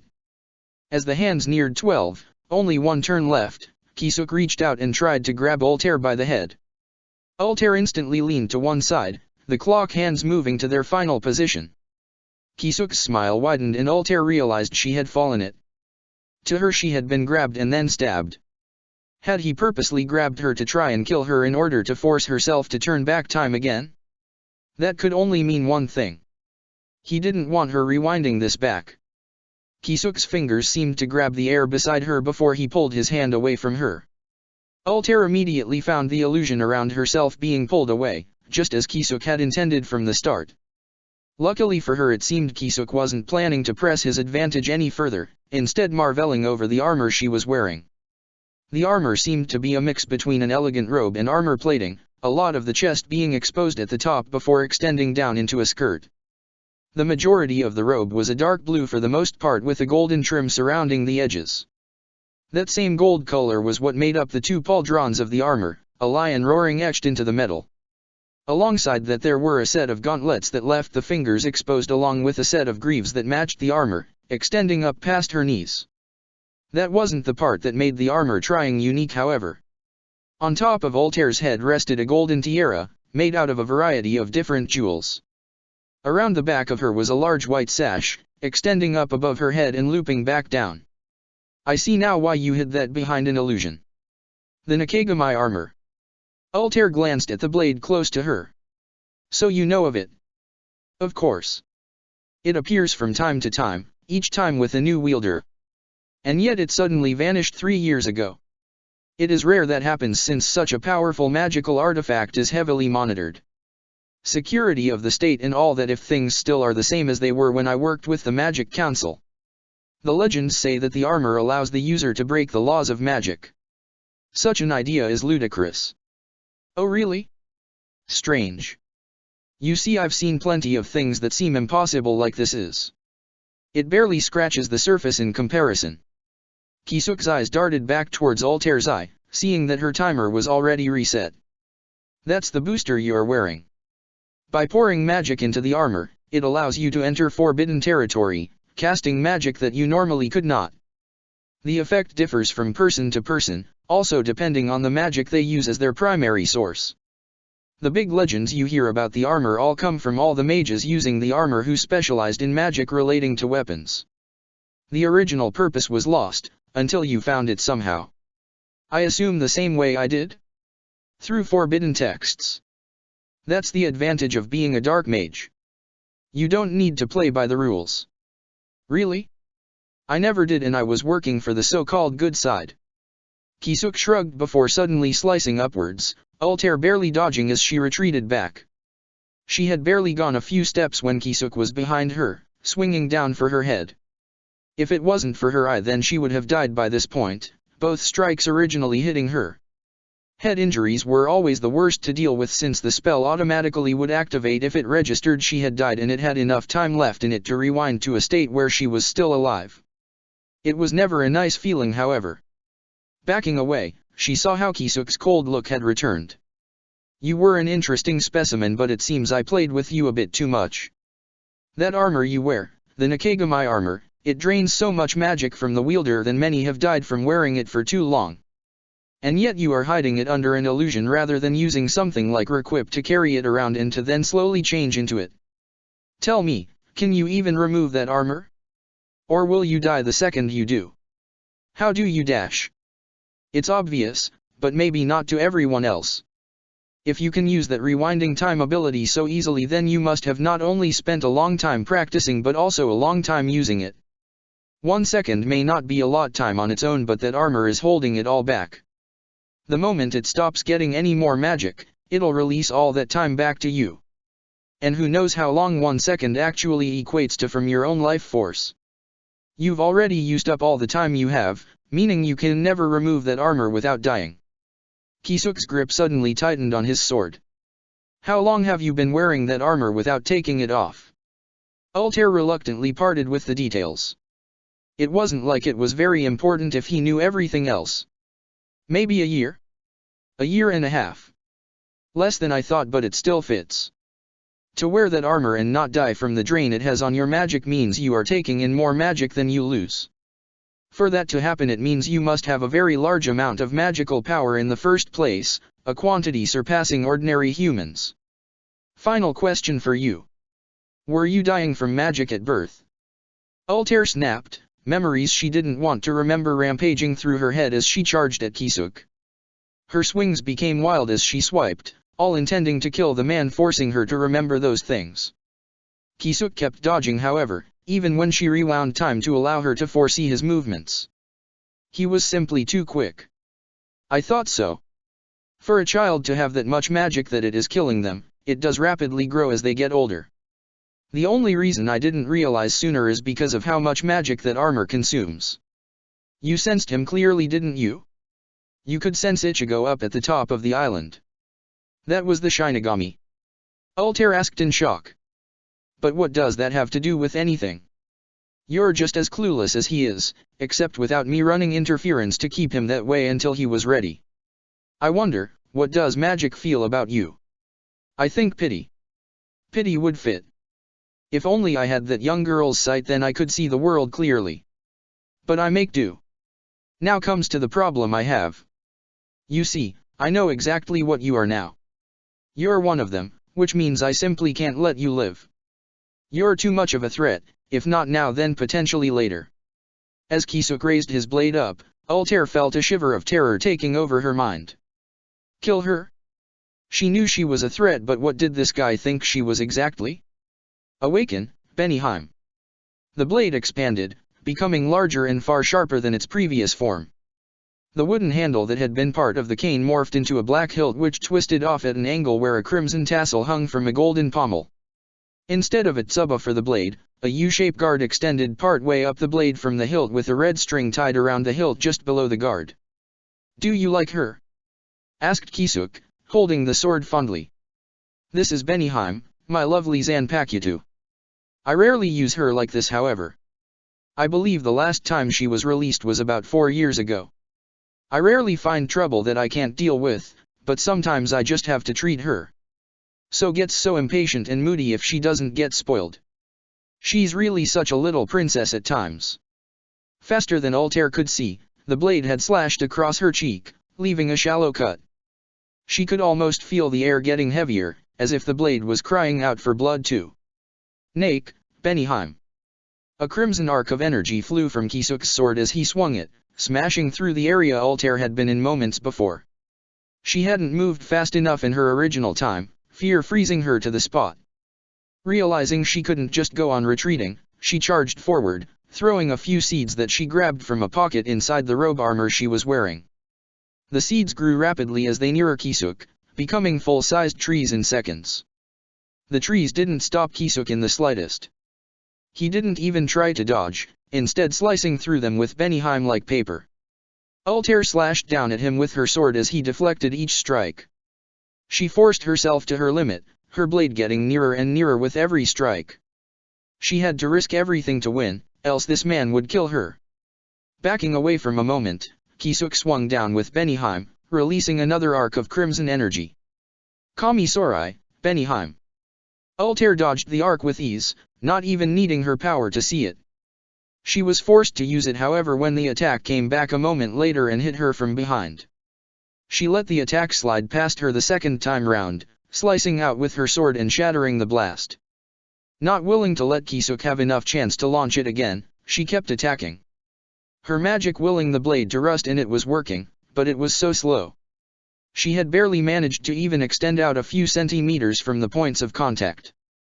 Putting her full strength into her attack, she pushed Kisuk back and slashed at where his guard was exposed. She didn't expect to see Kisuk smirk before a crimson shield appeared between them from the sword. Chikasumi no Tate. A second later he had taken down the shield and had sliced straight through her. Rewound again, Altair kept fighting. Those brief moments where she got a sudden break to regain a second or two were lifesavers, but she was running out of time. She wasn't even sure how many seconds she had left at this point. 3? 4? If she miscalculated, then she was in big trouble. She needed a moment to recharge back to full. Kisuk suddenly struck at her, as if aware of her thoughts, and was unwilling to give her that time. She was forced to use her power once again as she felt her arm get sliced off. She quickly tried to back off, but Kisuk was too quick for her to escape, slicing across her chest and forcing yet enough rewind. Her blade came up to slice him, only for Kisuk to slash at the blade with his Zanpakuto, allowing the blade to completely connect instead of catching it on the flat side. The difference was evident when the end of Altair's sword fell down to the ground a second later. With no change without her weapon, Altair rewound once more. Before she could do anything else though, as it ended, Kisuk pointed his blade at her and quickly traced a circle in the air with the tip of the blade before striking forward. She was too slow to dodge and it slammed into her chest. Tsapain, Benihime. Altair tried to rewind back only to realize in fear that she couldn't. She had run out of chances. She glanced down at where the blade was sticking out of her and hope burst back to life. It wasn't hitting anything serious. She just needed a bit of time to recover time and she would win. It's too late, said Kisuk. I've analyzed it all. The way your magic works, the feeling it gives off and how it is composed, your magic is very distinctive and I have to thank you for showing it to me so many times. It made breaking it down far easier than I anticipated. What are you talking about? Out of all my attacks, Tsapain is the one which has no offensive or defensive powers. It's one I can only use because of my intelligence and how quickly I come to understand things. It doesn't attack, it doesn't defend, it only cancels out. What has that got to dash? Altair felt her voice suddenly grow weak and she glanced down at herself to see what was happening. Her body was slowly aging. It wasn't your arc of time I wanted to analysis to cancel out. It was the Nakagami armor. I needed to figure out its base signature and, in order to do that, I needed to work out what your arc of times 1 was. By taking it away from that I was capable of figuring out exactly what was needed to counteract the drain of the armor temporarily, in effect stopping it from consuming any more magic. Without magic, its power stops, and the time returns. Altair collapsed to the ground as Kisuk withdrew his sword. Even if she regained the power now, it was too late, and she knew it too. At most she could travel back 12 seconds in time, and that was when she was at full time. She had taken this wound with no time left, and even using up regained time now wouldn't get her past before this point. Her sword clattered to the ground as she fell to her knees, those same knees giving out moments later as she fell sideways onto the ground. Kisuk stared down at her before taking his hat off and holding against his chest, bowing his head. I did not intend to truly kill you when I first approached you, if you truly wish to know. The reason behind your death is my own fear and selfishness. I may be cold, but I'll let you ask for something reasonable in exchange. What do you desire? Vengeance on someone, perhaps? I won't do anything that harms my own interests, you must understand. Mirti. You want me to kill your daughter? Well, I suppose that's all right. Kisuk turned to leave when Altair called out to him. No. She harshly coughed as she felt the age catching up to her even faster than before. By this point she had actually shrunk with age, the armor loose around her form. Already wrinkles were appearing all over Altair's skin. Keep her safe. Please. Kisuk nodded. I'll leave her with Fairy Tail then. They have a habit of helping people after all. Despite dying, Altair smiled. Thank you. And curse you. Her entire body turned to dust as the last of the time hit her, the dust quickly being scattered by the wind and leaving only the armor behind. Sighing, Kisuk went and grabbed the armor before walking towards the sheath for his sword as it changed back into its sealed form. He could examine the armor later in more detail, so it would be an interest thing to carry. Now he just had to check on Ichigo. Hopefully his apprentice hadn't done something ridiculous, but he doubted it. This was Ichigo he was dealing with. Protector of the Fairies. A battle of the exiled. Hades stood out on the deck of the airship, sighing sadly as he looked at the burning island. Such a terrible waste of such a lovely land. He glanced in the distance before he brought a hand to his eyes, wiping away a few tears that had formed. So the last of you have fallen, my children. Why couldn't at least one of you have brought me Ziref? Then you could have at least made your deaths worth something. As it stands, your sacrifice had equated to nothing. Most believed his heart to be stone cold, ready to sacrifice anyone for his own goals. That wasn't exactly a lie, but he liked to actually gain something in the process. Right now so many lives had been snuffed out, and for nothing in return. Was this mission a failure? Was Ziref even here? No, he had to be. They had sacrificed too much at this point for Ziref not to be awakened. With Ziref, the dream of creating the ultimate magic world would come into existence. Just a bit longer and paradise would be achieved. For that goal it seemed he would have to dirty his hands further than he had wanted to. He had already been forced to deal with his old student, but it seemed fate had decided that was not enough of a trial. He would have to wipe out all opposition himself. He spared a glance at the destroyed ships outside the barrier. Only 3 were even saleable, the rest being nothing but debris. He wasn't sure how many of them were still alive there too, but that pesky Shinigami was definitely one of them. Every so often the man would test his power against the barrier, seeing if time had weakened it any further than before. Each time was the same result, but the man did have the right idea. A barrier like this would fade over time. Maybe not for an hour or two, but definitely soon enough. He had no idea what had happened to the hollow, but that was fine with him. He didn't trust the creature, and certainly not its master. Not when it had told him those words. He could wish it was dead, but it was unlikely. He wasn't even sure if the hollow had used its full strength and instead had decided to just drag the fight out for as long as possible. He took another look at the island before he sighed. Time to end this. He had barely taken a single step when the barrier behind him shattered. His head spun round as his eyes widened, looking towards the source high in the sky as a massive bolt of lightning seemed to shatter through the barrier. That wasn't normal lightning. It had taken a blast from the Jupiter cannon to make a large enough hole to open up a gap, and this lightning had torn through it even easier than that. A second bolt of lightning broke off from the first, darting downwards as the larger one faded away. Hades brought up his arms as he suddenly realized the target of it, bracing against the sudden fist that slammed against his arms. Before he could even react, the lightning had diverted off to one side and had turned into a man, one he recognized quite well. Laxistriar, Hades said, crossing his arms. Now what did I do to deserve such a warm welcome? Laxus glanced sideways towards the island. It seems a really big mess happened while I was gone. Looks like my intuition was right. Cracking his knuckles threateningly, Laxus snarled at the man. I can barely feel a lot of my friends. I'm going to make you pay for all the pain you caused them. Oh. Hades smirked, allowing Laxus the advantage of moving first. Well then, I suppose I can kill some time. This should make a nice warm-up. Charging forward, Laxus's body shifted into lightning, moving in a line straight towards Hades. Hades sighed at the tactic as he raised a hand up, blocking the fist that hit his open palm.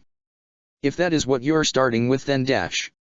Laxus didn't give Hades the luxury of finishing his sentence, bouncing off from the fist and hitting the ground and bouncing back up from it at Hades from the side. Hades brought his hand back round more quickly this time to deflect the fist, the disappointment on his face vanishing. I take that back. You're more interesting than I anticipated. Laxus darted around Hades as lightning, looking for an opening as he slowly tested the man's defenses. Each attack he launched was being blocked or deflected, though Hades had yet to actually hit him back.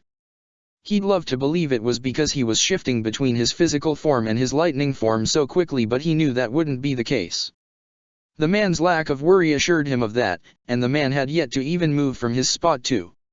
It seemed they had something in common, however, because he wasn't putting much effect into it yet either. I suppose I haven't introduced myself yet, said Hades as he deflected another of Laxus's attacks. I don't care too much for my enemy's name.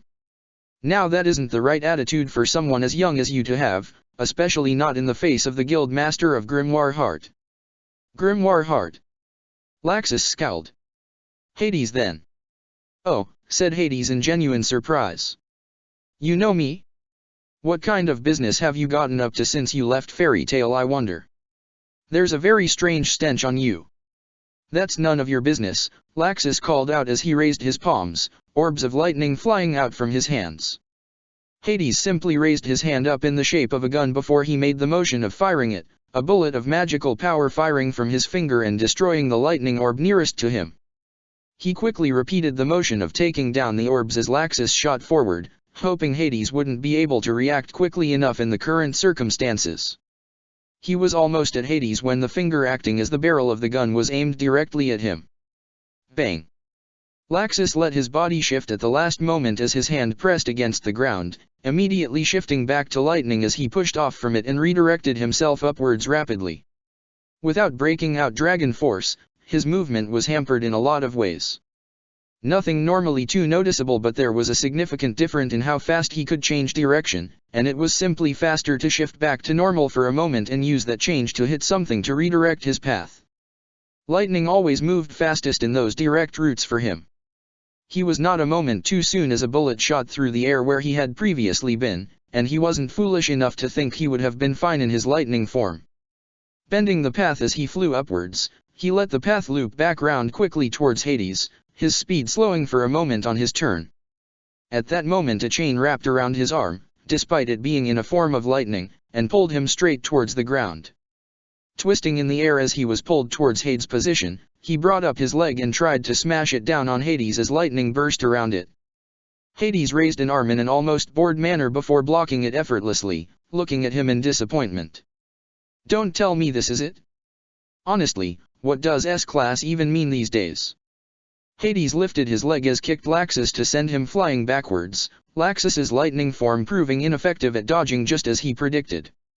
Laxus hadn't gotten far when the chain was pulled on, sending him straight back at Hades like a yo-yo.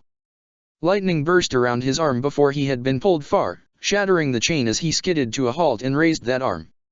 Resounding through the air, the roar of thunder, plunge from the heavens and reap destruction. Raging bolt. A large orb of lightning appeared above Hades before smashing down on its target, exploding a moment later in a storm of electricity. The storm wasn't even cleared when Amaterasu seals appeared all around him. Laxus swore, changing forms immediately as he tried to rush upwards. He almost did it in time before the spell activated, a massive explosion happening within the seals with him still trapped inside. Not bad boy, said Hades as the storm around him faded away, his hand held out towards the Amaterasu seals. That's an impressive spell you had there. It's even more impressive that you survived my spell with so little damage. Lightning shot out of the fading explosion before crashing back to the ground, Laxus resting on one knee as he took deep breaths to try and regain some energy. The only difference was in the sharpness of his canine teeth along with the aura he seemed to give off around him and the feel his magic now how. He hadn't wanted to enter Dragon Force this early on, but that spell just then had left him no choice. Hades was strong. Far stronger than he was without the advantage of his Dragon Slayer magic. He had hoped he could have put off using it though until he had seen a bit more of Hades' magic. Chain magic, bullet magic, and finally the ability to use Amaterasu seals. The first two weren't the biggest problems out there, but their power was greatly enhanced at the hands of Hades. Amaterasu seals were enough matter. To summon them so quickly implied skill, and skilled users were very dangerous. He hoped that was it, but he couldn't count on it. Think the worst and be glad when it doesn't happen. First things first is to make sure Hades got inside the airship. If he could enclose him inside, then he'd have so much potential to bounce around the place. He rushed forward as lightning, shifting back at the last moment as he neared Hades with his arm stretched back. Hades seemed to suddenly realize the difference in Laxus as he raised his arms up in defense quickly, but it was too later, Laxus slamming his fist forward. Hades threw he had stopped it when it hit his arms, only to see lightning shape further around the fist into a giant version of it, sending him flying back into the airship as it connected. Hades was just getting up when Laxus appeared in front of him again, his hands locked together as he swung it down at the man. Lightning Dragon's Jaw. Hitting the Dark Mage on the head, Laxus sent Hades slamming down straight to the ground, the area around Hades shattering as the force shattered the floor into pieces, knocked them down a level. The impact didn't seem to do much damage to Hades, however, the man responding by reaching out with his hand as chains burst forth from it towards Laxus. With the enclosed space around him, Laxus had no problems at dodging as he darted all over the place, bouncing off the walls as he rapidly moved around Hades multiple times. He suddenly shot forward and Hades spun round to intercept him. Laxus didn't collide with him however, instead hitting the floor and bouncing up over Hades and back down behind him. Hades was quickly trying to turn when Laxus slammed a lightning-encased fist against his back, sending him flying back across the corridor. "A dragon slayer," Hades muttered as he pushed himself off the wall he had been sent flying into, leaving a human-sized indent behind him. "I forgot about that little bit of info. You're a lot faster and stronger like that." Raising an arm behind him, a halberd of lightning appeared in Laxus's hand as he took aim. Lightning Dragon's Heavenward Halberd. Hades waited until the halberd was inches away from him when he grabbed it, immediately shattering it to pieces before the attack could be used in any other form from range. Laxus darted forward but Hades was quick to react to his attacks this time. His back to the wall limited the amount of directions Laxus could come from. As Laxus came in from the right, Hades leapt forward and grabbed the mage, slamming him against the wall. His other hand came up and an orb of dark energy spun around in his palm before energy blasted outward at Laxus. The explosion that followed ripped across the floor and Laxus could feel the ship actually being lifted upwards from the force before crashing back down to the ground. He even got to see the last part as he was sent crashing out through the wall, landing on the beach with a groan. He didn't dare spend long lying there however.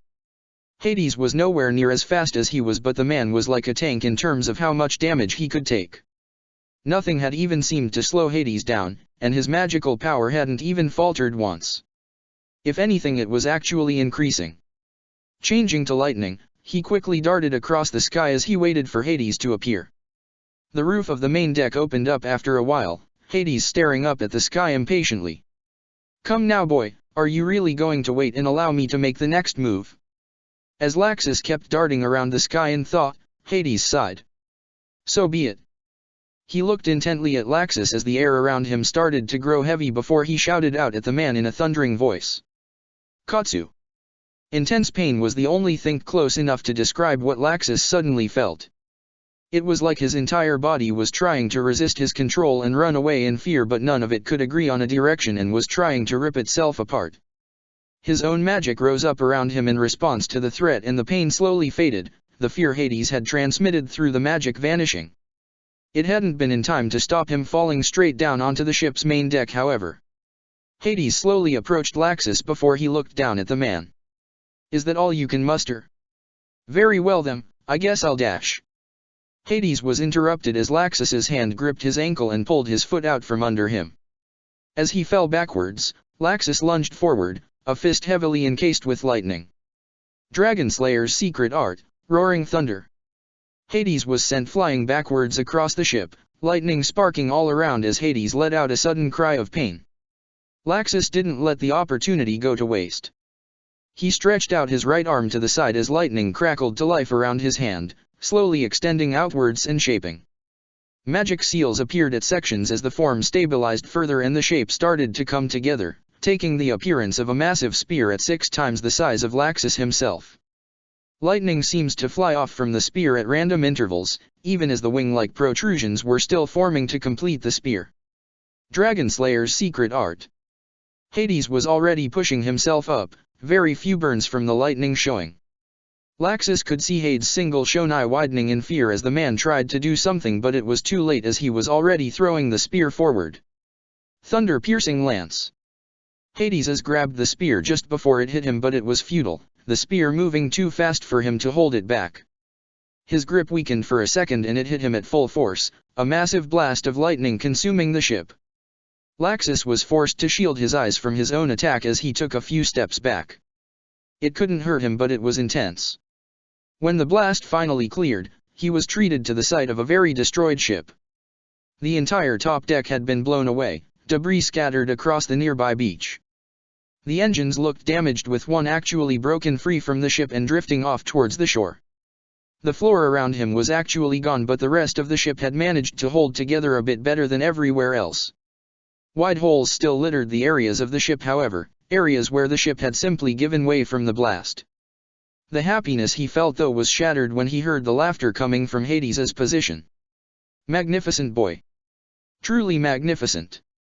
Hades slowly came into view, with the only damage being done to him being the large tears in his clothes. There were injuries and burns, but he couldn't count them. Not when they were healing before his eyes. And, despite it all, Hades's magical power hadn't even dropped. How? It truly was a powerful spell. I've rarely seen anything with that level of destructive power. You must have used it to break through the barrier surrounding this island. Can you still fight, however? You've used that spell twice now, if I'm correct. Such a spell would naturally require an enormous amount of magical power to use once, let alone twice. Hades was right. Laxus couldn't deny that. Having to fly straight to Fairy Tale and then to Tenro had meant he had barely gotten any rest during that time. After that he had jumped straight into this fight, his magic already having been drained to just get into the island. He had used that technique now because he had believed it would be the moment where he would win. That was a technique Ichigo had to put his full force behind to destroy, if a bit watered down due to the amount of magic he had available. Even weakened, the attack should have been enough to defeat Hades. The damage all around them were enough to show that. I think that it may be time to end this fun. Hades reached for the string holding his eye patch on before pulling at it, letting the thing fall to the ground carelessly as his right eye slowly opened. When it opened, it looked perfectly normal. The only difference was that instead of being gray like the left eye, it was a glowing red around a black center. Let me show you my full power. Behold, the eye of the Prince of Demons. Laxus stared at the eye in shock, trying not to tremble at the feeling he was getting from just looking at it. Hades's hair slowly rose up around him and spiked upwards, a dark aura appearing around the man as his magical power increased further. The Prince of Demons. Yes. Hades gently held up a hand in front of his right eye.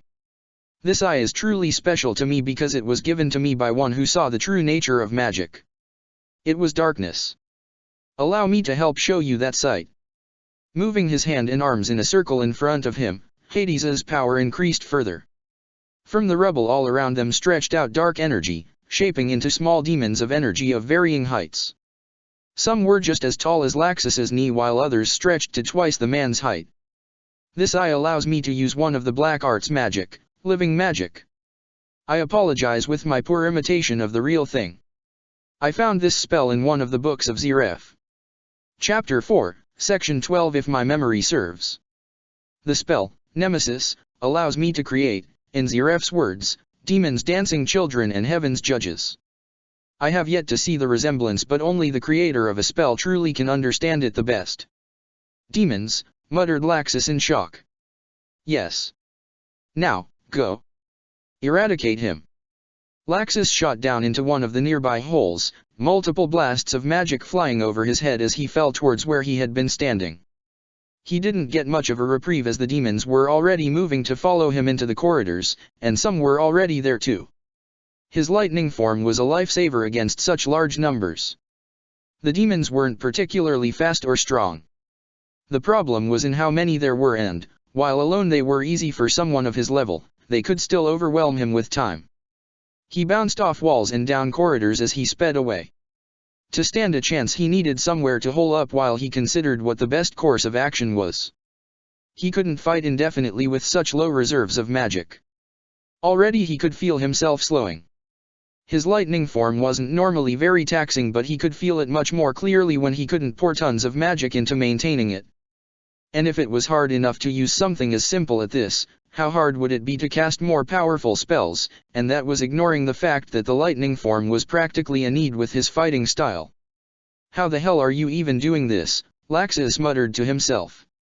Taking a direct hit from 2 secret arts in a row, one of them being his strongest spell, was not something a normal person could take, and Hades wouldn't have managed to take them if the fact some kind of healing had activated. Even so, it should have done more damage and the healing should have drained a lot of Hades's magic. He couldn't understand it. How had the man's magic not even dropped once? It just kept growing. Even Ichigo hadn't been like that. Everyone's magic always fluctuated, even if they did keep some back. It could drop, but it would also rise when they released the power they had held back. To not even do that wasn't natural. In his distraction, The wall beside him exploded in a blast of energy, a demon leaping out at him. His form had already been fading enough that the weak demon managed to get a hold of him, slamming him through a nearby wall and sending him flying back. It wasn't enough to harm him much though, instantly responding with a small shock of lightning to knock out the demon. It was the same as defeating them, it seemed, as the demon faded away after impact. He couldn't stay where he was. Others would have heard the noise and he didn't want to be held up where he was. Too many doors. He could already hear noises from all of them, so he quickly shot upwards, taking the only exit they couldn't get through. The vents. The bars of the grate posed no obstacle as he slipped through them, his form still enough to allow him to pass through the matter as he fully changed into lightning. He kept moving even as he heard the screeches behind him, the demons obviously finding he was gone. The vents seemed to lead all over the ship with all the turns he ended up taking, and they spanned multiple levels too. Slowly he found himself being drawn down to the lower levels, the upper levels being filled with too many demons. When he finally exited the vent, he found himself in a strange room, his form flickering and returning to normal from sheer shock. The magical power he could feel in the air around him was simply astronomical. In the center of the room seemed to be the source though, a large machine shaped as an 8-pointed star with a large organic matter in the center of it. The organic matter was entirely black as it seemed to expand and contract, almost as it was a heart, and it was linked up to the sides of the machine into strange ports that seemed to combine the organic material with the metal. Laxus slowly approached it, continuing to look around the room. There were tanks of fuel around the room constantly being loaded into the machine and pipes leading away from it and into the rest of the ship. He let the feeling of the magic flood his senses as he tried to work out why it was so similar, and he knew why after a few moments. "So that's what's going on," said Laxus as he rested a hand against the organic matter. "This is a heart, no. This is your heart." The doors behind him blasted open, but he paid it no heed, lightning sparking across his skin. "Let's see what happens if I destroy it." The demons behind him were too slow to stop him as the lightning crossed from his skin onto the heart, causing it to beat erratically for a few moments before it suddenly stopped beating entirely. All around the room lights seemed to flicker before turning off completely, the same happening in the corridor the demons had come from. The demons that had been about to attack him were no longer there, their bodies disintegrating back into specks of magic. It took a while to get back to the top deck of the airship, Hades patiently waiting for him there while resting on what looked to be half of a wall. The right eye that had been the source of the demons was now shut, though the eye patch had been left lying on the ground. "Look at what you've done," said Hades, though Laxus noticed how old he suddenly sounded, a croak in the man's voice. He even suddenly looked older, more wrinkles present on the man's head while his form seemed to find it harder to stand. The massive magical power previously present was now almost all gone, Laxus already knowing why. "That thing," said Laxus, pointing a thumb back behind him at the still heart, "it was a magic furnace, wasn't it? I've heard of them and seen a few, but never on such a large scale. You've got your hands on tech not even the Magic Council has." "I had a generous benefactor," was Hades's only response. "He gave me this eye too. But I was never able to use its power without this furnace. I simply lacked the raw power to create demons like he could. And you destroyed it. You've caused enough problems with it. You won't be able to escape in such a condition. Without it you are just an old man." "Old man?" Hades laughed before he rushed forward. In Laxus's weakened state he found himself being pressed back, Hades somehow still having superior strength. "It is the old who are the strongest. We have the most experience, the most time to dedicate to magic. I am old enough that I should have died long ago, and you think old age will be what defeats me? Absurd." Laxus swore as he felt a strong hit smash against his ribs, feeling the pain as two of them cracked and he was sent flying backwards. He hit one of the few remaining walls before it collapsed under the new strain it had taken, Laxus falling to his knees and hands as he tried not to fall to the ground. By this point he was worried that if he fell then he would never get back up. "Face it, boy. You are finished." Laxus glared up at Hades definitely. "And so are you." Hades scowled before bringing a fist back. He stopped though as the barrier around the island seemed to flash before it suddenly started to lower. "That's impossible," Hades muttered in shock. "The source isn't destroyed and it's too early for the barrier to come down." The only one who could bring it down right now is... By he's dead. I killed him. What did you just say? Hades backed towards Laxus only to almost take a step back in sudden fear. Laxus couldn't seem to stop shaking, but the look on his face showed it wasn't fear that was the cause. It was rage. The very lightning in the sky seemed to match his mood, the lightning intensifying in the storm clouds above them. Laxus slowly raised an arm up before lightning rained down from the sky. Hades jumped backwards just in time to dodge the blast. It wasn't aimed at him, however, instead hitting Laxus as the man slowly started to devour it. With each bit of lightning eaten, power returned to Laxus. His arm shot to the side as lightning burst out and shaped, forming his strongest spell once again.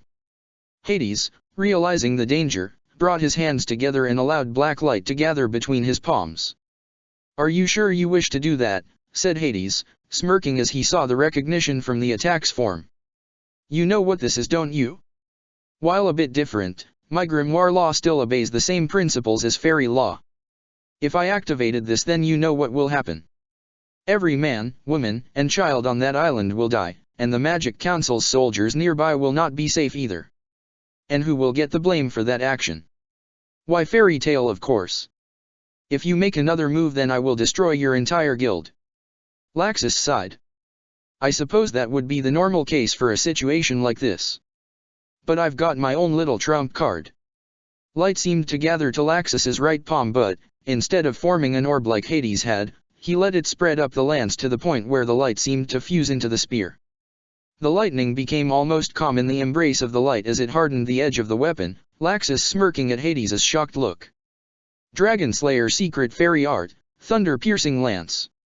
You fused fairy law into that spell." A trace of awe unconsciously slipped into Hades' voice. "How? Tell me. Trust me, you won't even need to know soon enough." Laxus brought his arm back, even as Hades shouted out his warnings. "Stop. I'll do it. I'll activate Grimoire Law." "Then do it." Laxus threw the lance forward and Hades activated his spell in response. "Mutually assured destruction it is." Laxus's smirk didn't let up. "That's where you're wrong." The lance smashed against the black light spreading out from Hades before it began to absorb the light into itself.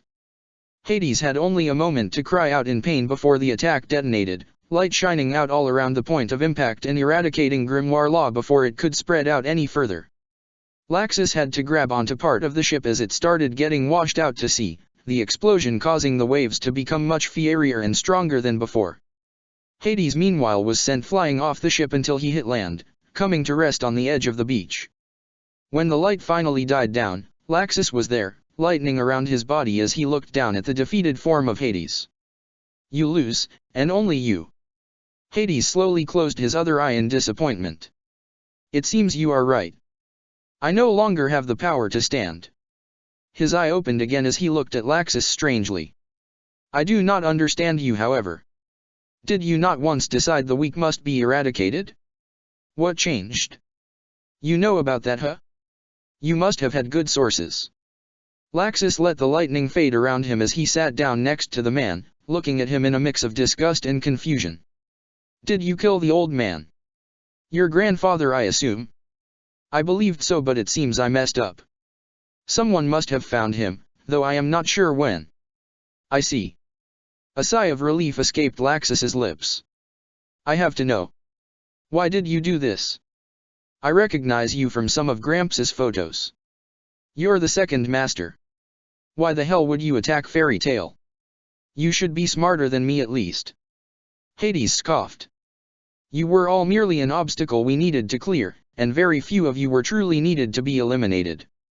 Hades avoided crying out in pain as Laxus rammed a fist into his chest. "I simply sought Zeref so I could make this world a wonderful place." "Zeref? The man who killed tens of thousands? He's dead." "Oh, he killed much more than that, and he isn't dead. He's very much alive. With him at the helm though, the ultimate magic world could appear. One which would be a paradise for the mages. And what about those without magic? They aren't needed." Hades chuckled at the look of disgust on Laxus's face. "I've seen that reaction quite a lot from people like you. And yet it is those who are scorned who come to understand my reasoning. How many dark guilds are truly evil? Did all truly deserve their titles? I won't pretend that they are saints, and none of them are honestly, but how do you think a lot of them are formed? I don't know. How funny how so many don't. For a lot they do something the Magic Council doesn't like, or the Magic Council heard about something bad that guild did. Those without magic might send a request to rid their home of a nearby menace. Now a nearby guild sends someone, but sometimes the request doesn't tell them all the info. That's the case with a lot of requests. And yet, when that mage fails because of that lack of information, they mages they asked for help from get blamed, many times even if the people they sent were killed in the process. The blame is never on the powerless because they dare not look at themselves for blame. They do not understand anything. To them we must obey their wills, and, when we fail, we are nothing more than trash to be scrapped of. The town complains to others, a few white lies here and there, and eventually the Magic Council hears about it, and by that point the tale has changed rapidly. The mages who tried to help are declared as dark mages, their guild to be destroyed. And your solution was to destroy almost the entire population of Fiori with the help of Zeref. Didn't you once decide to rid Fairy Tale of the trash like I want to? How are we different? Because I changed. I could admit my mistake. And I was conflicted at times too. You're too deluded. You've thrown yourself into far too much darkness by this point. Oh, but that is because I saw the truth. Hades, as I looked away from Laxus and up into the sky, I found something. An amazing place. The Holy Palace. A place of blinding light and magnificence from just the outside. This was a time where I didn't bother with that eye patch.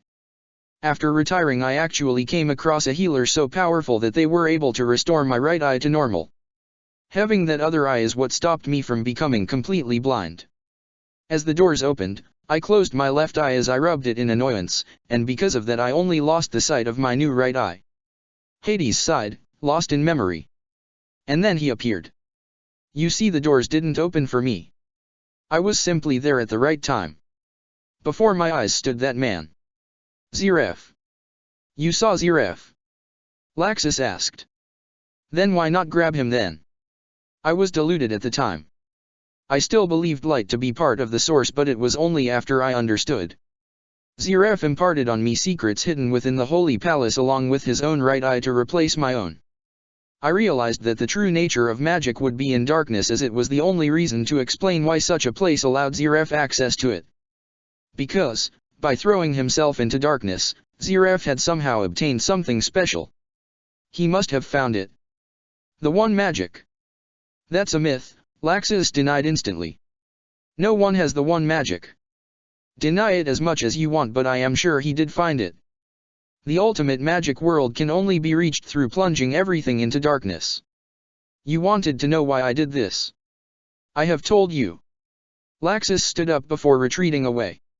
You're wrong about the world. It isn't darkness that can create a wonderful world, but light instead. I suppose we will have to agree to disagree, Hades said, chuckling to himself long after Laxus had left him.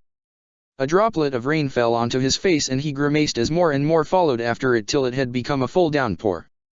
It seems that wildfire will finally end, came a voice from nearby. Natsu really went a bit crazy today. Hades struggled to turn his head at the sound of the voice. Zeref. I finally found you again. I remember you, Praktgabolg, Zeref said, leaning down by the man. I would never forget the man who I gave my own eye to, nor one of the few I once taught magic to. I'm afraid though that I will have to take it back now. Hades showed no protest as he opened his right eye. It was always alone to begin with. It never truly accepted me. It seems I could not throw myself into darkness completely. You still had compassion. You still had a noble goal. My eye, so full of darkness, would never accept you without that giant magic furnace you had set up to help power it. Zeref reached down before gently pulling the eye out of Hades' eye socket, Hades not even flinching in pain as it was ripped from him. Zeref brushed away the hair over his right eye to reveal an empty socket that he slotted the eye back into, the eye healing and reconnecting to the flesh the moment it made contact. Have no fear, however. I shall plunge this world into darkness for you, just as you wanted. and you will create that wonderful world. Zeref placed his hand on Hades' face before killing the man with a sudden blast of death magic. I'm afraid the world I create will not be so wonderful. I won't leave anything left. Goodbye Practicable. You were a good source of information for a while, my eye transmitting back to me everything I needed to know. I thank you for the entertainment, you pathetic pawn. Looking up at the sky, Zeref stepped back into the shadows and vanished slowly. Goodbye Tenro Island. You were a good home for a while. It's a shame that it has to end in such a catastrophic way. He is coming after all. Acknowledge. Protector of the Fairies. Check the description for the links to the author.